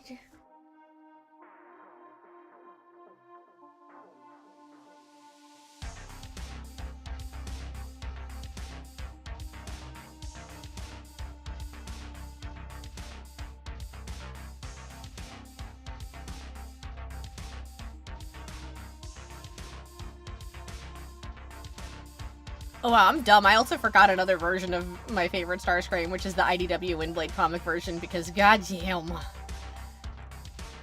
Yeah. Yeah. I know you already know, but I figured I'd say it out loud for the audience. I love him showing up with a sword, and I don't actually know if there's a canon reason for that, because I didn't get to see the, comics that took place right before that, but I like the headcanon that I came up with that he's using swords because he doesn't want to use guns unless he has to anymore, because of the fact that, like, G1 Megatron turned into a gun, and he was just consistently put in charge of firing said gun, so, like, he's a really good shot. It is actually canon, he's a good shot, but, like, he's using swords because he's just like, fuck you, I'm doing my own thing now. I think swords cool. Swords cool. Bye, Camp Tunes! Bye-bye. I'm gonna die. Oh, don't. I'm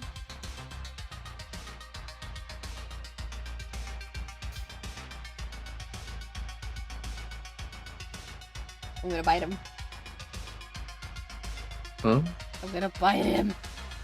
Huh? I love how it's basically become my highest form of compliment of a character design is me saying I want to bite them. The heck, man? Uh-huh. Same. Crazy Fan said, I like how Prime Starscream actually used his sharp claws in combat. Yeah, no, the fact that he could straight up kill a bot by just shoving his fingers through their chest plate was so badass. And he would, like, scratch them and shit. Oh, it was so good. People either love or hate Prime Starscream, and I am definitely in the love category. You don't say. You don't say.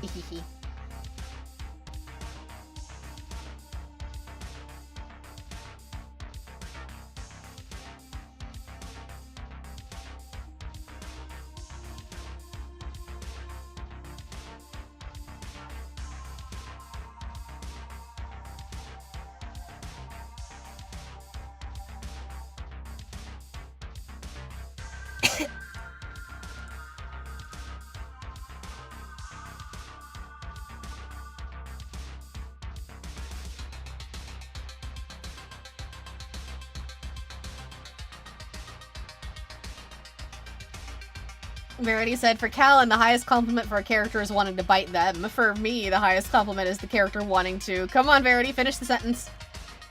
What was that about, Verity?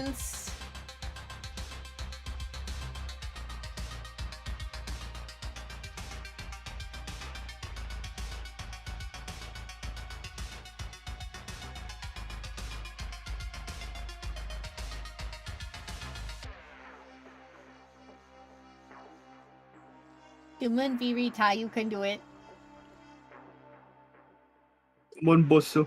Crazy Fan said, since Energon is both food and blood, are Transformers vampire adjacent? Yeah, I've seen a couple of really neat AUs of that. There was one where it was like Knockout was a vampire and sorry, no. Yeah, Knockout was a vampire, Breakdown was a vampire hunter, and then also Arachnid was a vampire and she like murdered Breakdown, and so Knockout was just like, I'm gonna kill this bitch. I mean, she basically is a vampire in canon. Yeah, she is. Yeah, she becomes one after that whole, like, zombie thing happens. And I would never see her again. Yippee! Sad. At least she gets a moon colony, but I mean, who knows how long her food source is gonna last. Yeah.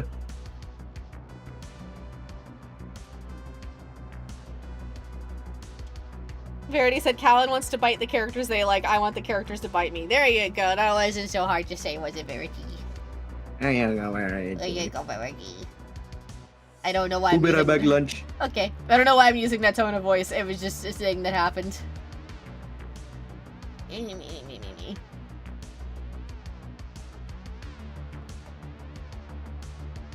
You are to blame, Verity.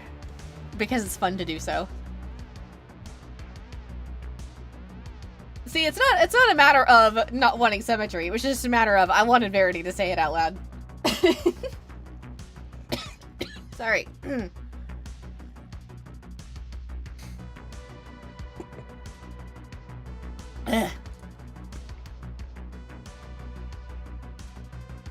screaming.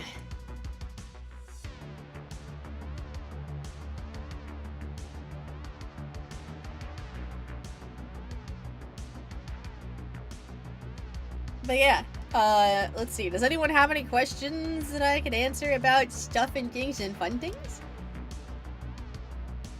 Rick said, Callan said what character she would like to get bit by, but Verity, what character would you like to, bite? What character would you like to get bitten by? There you go. Come on, Verity. Who do you want to bite you? It doesn't matter if Rick knows. You gotta say it. Let's go, chop chop. Choppity chop chop chop. Don't act oblivious, you know me. No, come on, let's go. Say it. Say it.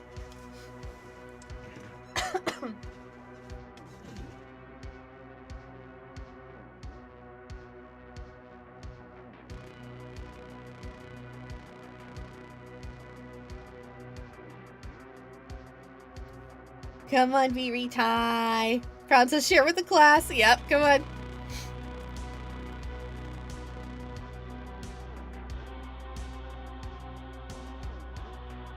There may be people in chat who don't know. True, Rainier. Very true. I think there are 2 new people in here, so come on. Say it for the 2 newbies. Hey, let's go, let's go, let's go.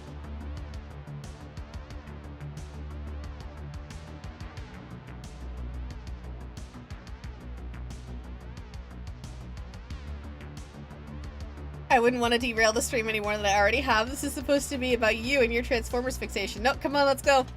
Say it. Say it. See, it's gonna derail it longer if you don't just say it, because we're all gonna be sitting here trying to get you to say the thing, so say it. Come on, V-Retie. Rick said, some may have also forgotten. Yeah. Come on. It's... Hi. Verity still hasn't said who she wants to bite her. Bro, come on, we don't have all day. Come on. Hurry up. Let's go. Come on. There you go. Verity said, so Callan wrote a book and there's this big metal cat monster called Slink. There you go. There's this cat and stuff. Is his cat? It's this stuff.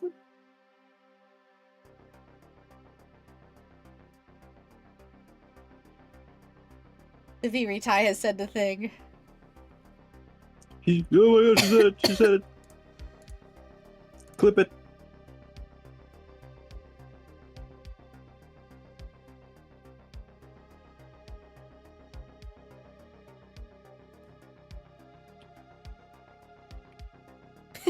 Blank said, yippee! There you go. Yippee. Yippee! 10 out of 10 Verity impression, Gina. Oh, that wasn't a Verity impression. We just do random weird-ass fucking voices. Echolalia. Bye, Crazy Fan. Thanks for stopping by. I'll check out those things that you talked about. Absolutely. They sound cool.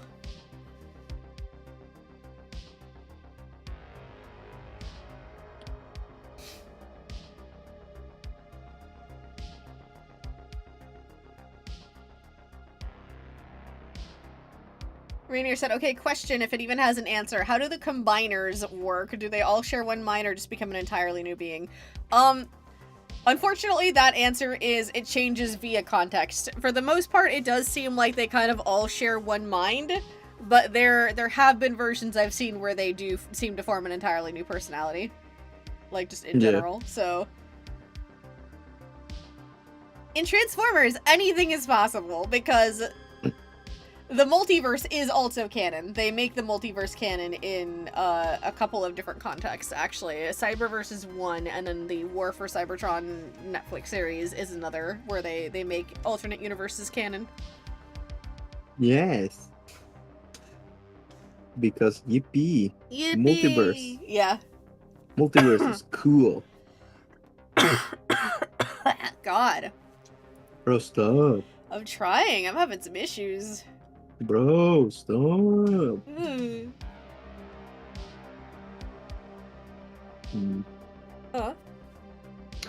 Huh.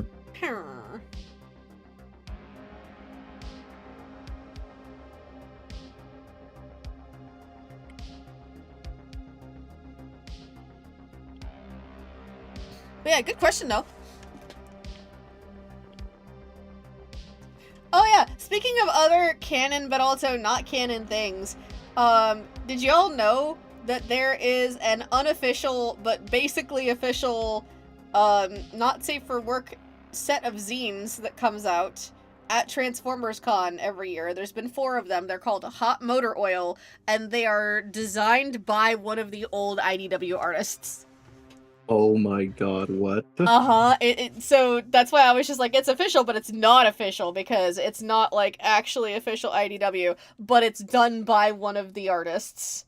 And I want them so bad, especially because Starscream is on the cover of number 4, and they don't sell them online. You can only, it's a Gone exclusive, and I'm pretty sure it's because if he sells them online, there's a chance that he could get, you know, in trouble with legal shit. So that makes sense. He's basically like, they're well known, but he's selling them under the table, basically.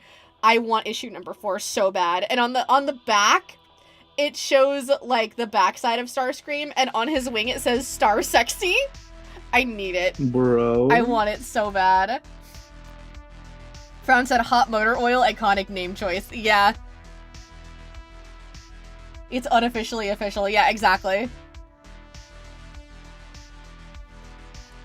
It's probably not even on eBay. Hold on. Probably is just for like hundreds. Oh, eBay. eBay, come here.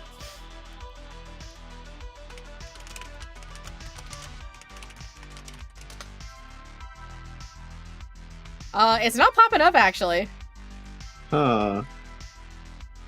To be fair, when people get a hold of these copies, I don't think they're willing to actually let go of them. So, you know, I don't blame them. If anyone can find a place to buy it, let me know.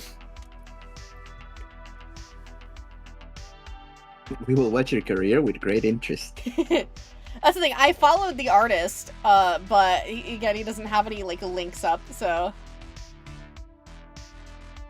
oh, kitty. Hello, cat.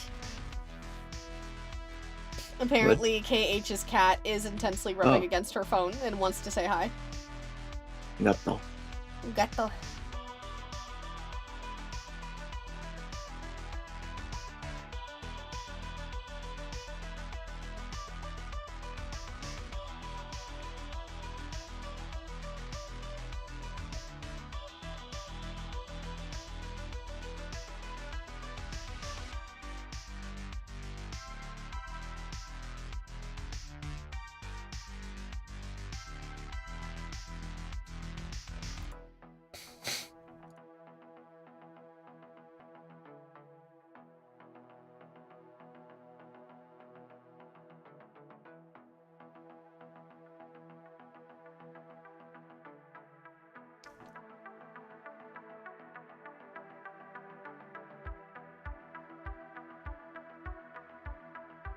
Sorry. Dying. Dying. I'm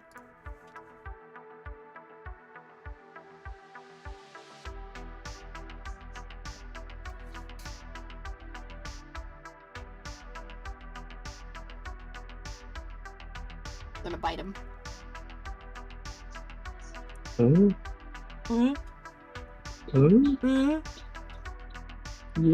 well. I don't know. I don't even know what that noise was. Oh Wow.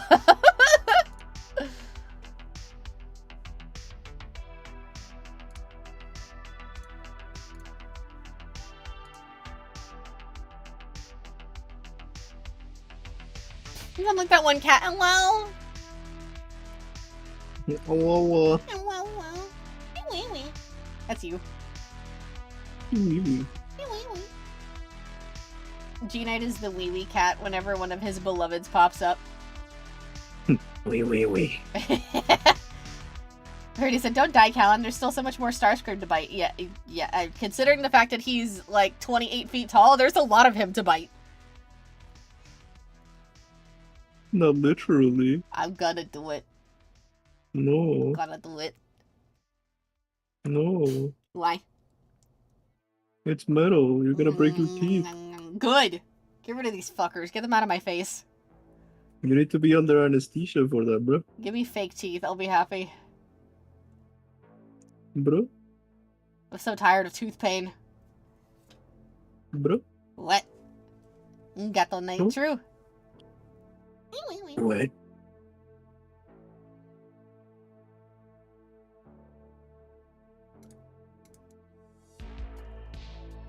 So we got about 15 minutes left in the stream. Do we? Yeah. You gotta be able to eat your food. Yeah. Yeah.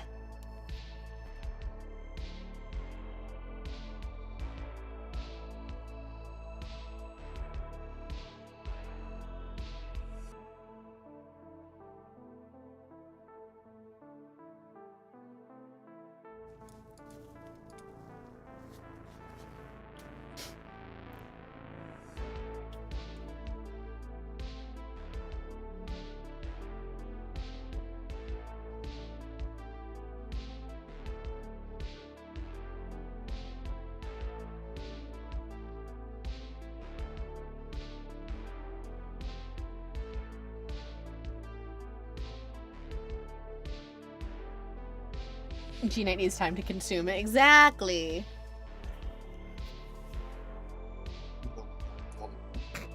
Madman said, I honestly believe Callan could bite through 20-foot tall metal Starscream in under 2 minutes. Yeah. What? See, they believe in me. No. No. No. No. You stop that. Why? No. Why? No. Why? Because I fucking say so. I'm gonna bite him. No.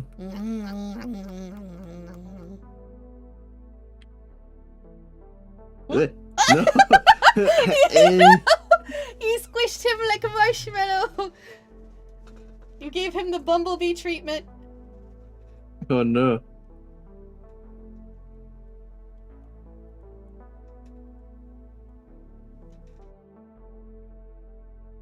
Bald.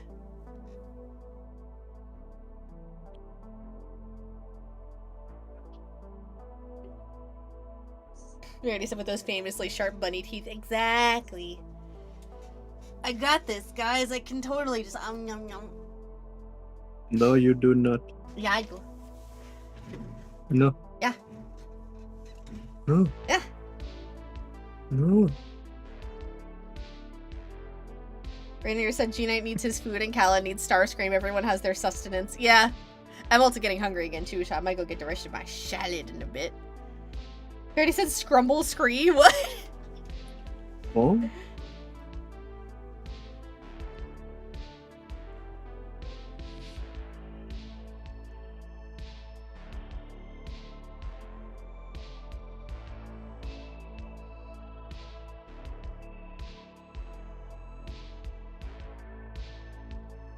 I think he need more helmet.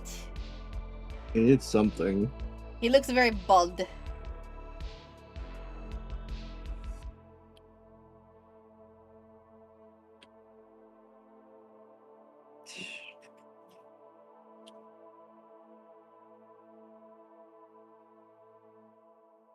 Rainier said, we believe in you. You got this, Gknight. Yeah.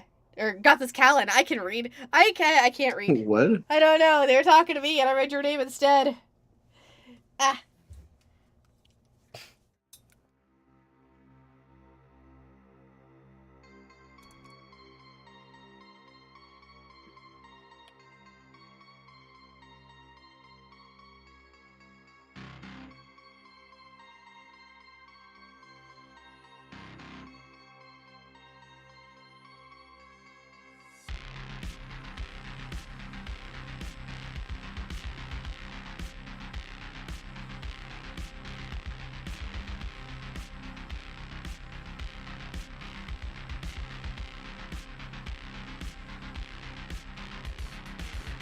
Bald scream. Oh my god.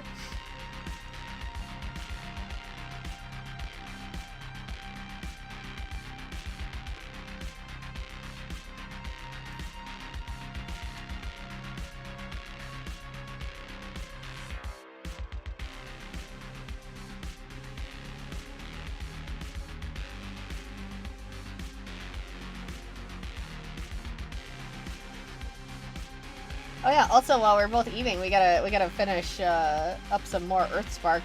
Get that shit out of the way. I've already seen all of it. Gknight, I'm catching him up on. We finished season 2, and now it's about to be season 3, so buckle up, Buttercup, it's gonna be shit. God. As if the writing from season 2 wasn't slop enough.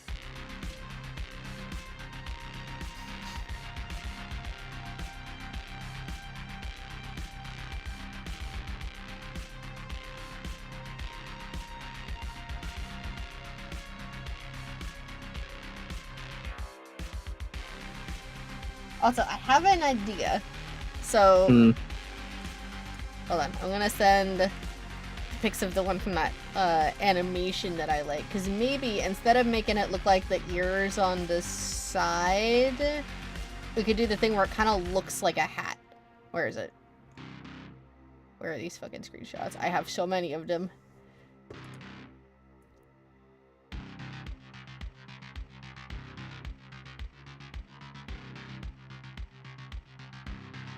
I know it's still got, like, the vents on the side that, like, it's not quite the monkey ear look, but, like,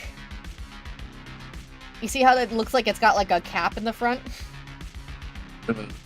That might, like, and adding some chunkiness to the sides might help, because I feel like he's very sleek, and that's probably where you're running into the issue.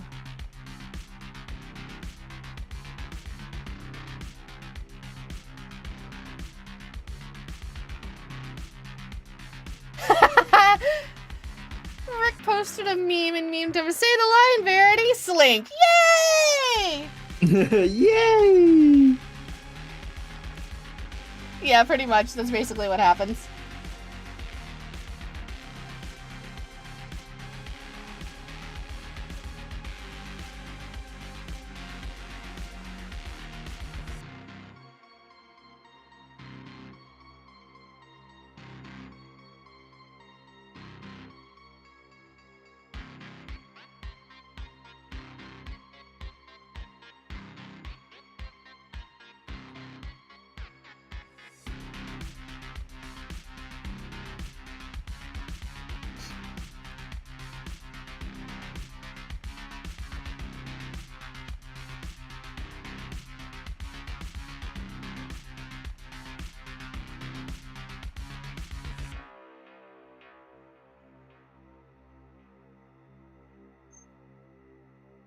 Yeah, also I realized after the stream is over, I gotta go check the mail too. If the rain has stopped, because it was pouring before the stream, and I was like, I'm not walking out there in that.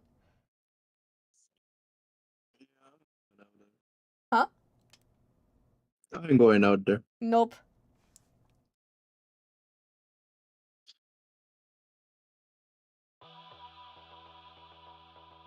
Peeled Scream, oh my god.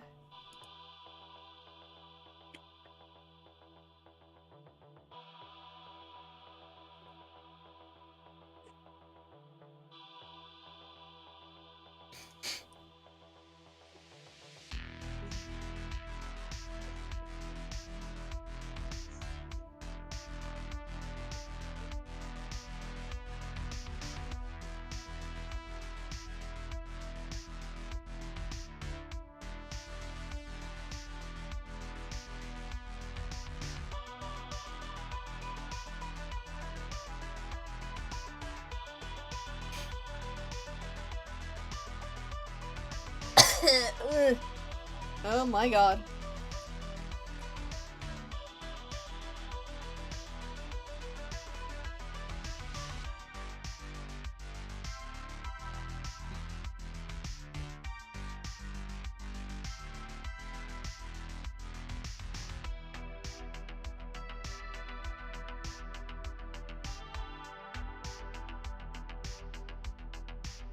Why do I have so many missed calls? Who's fucking calling me?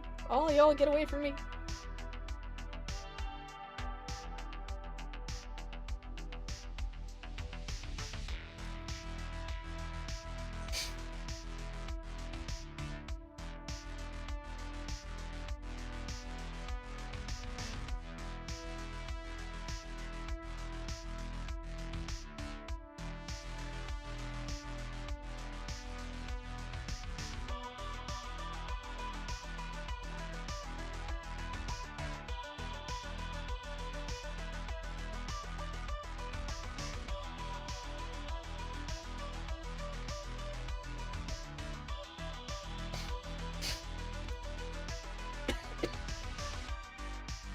Oh, I might need to make some tea when we're done. Yeah.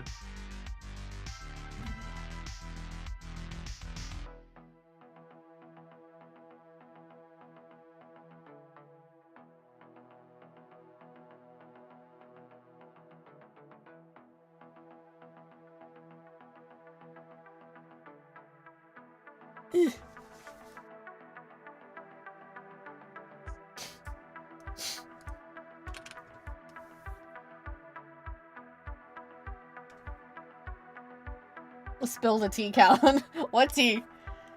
What tea am I spilling? All of it. All of it? Well, we got 4 minutes left. I need more precise instructions than that. I don't know.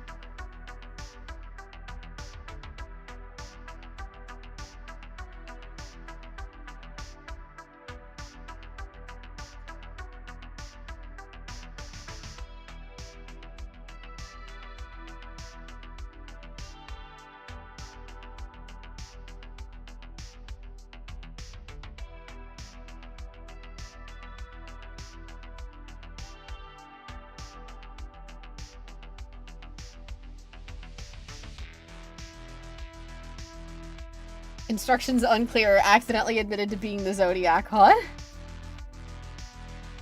What? What?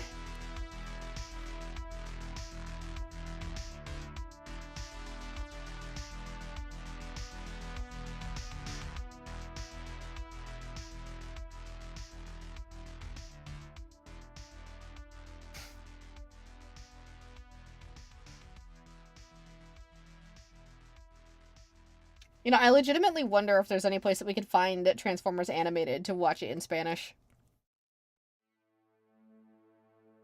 YouTube. Hmm.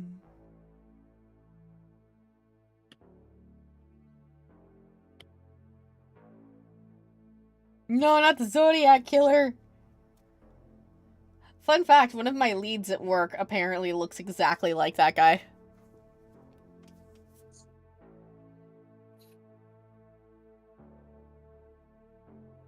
There you go, there's some tea.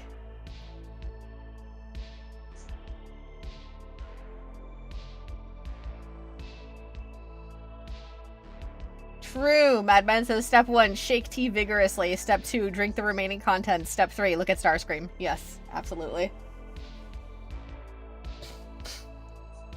Please and thank you.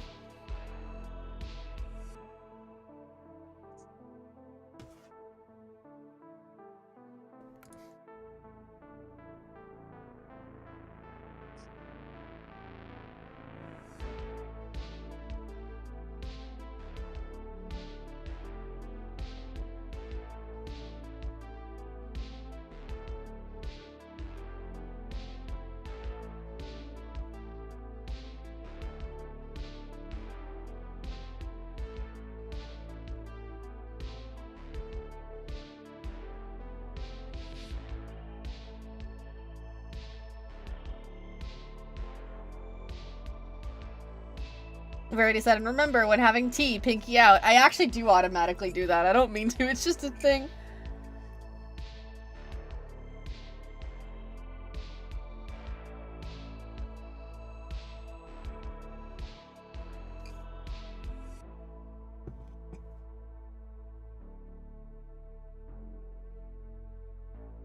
Alright, friends. It is 6:30. Holy shit. It's time to allow Gknight to feast. Thank y'all for coming. We appreciate you.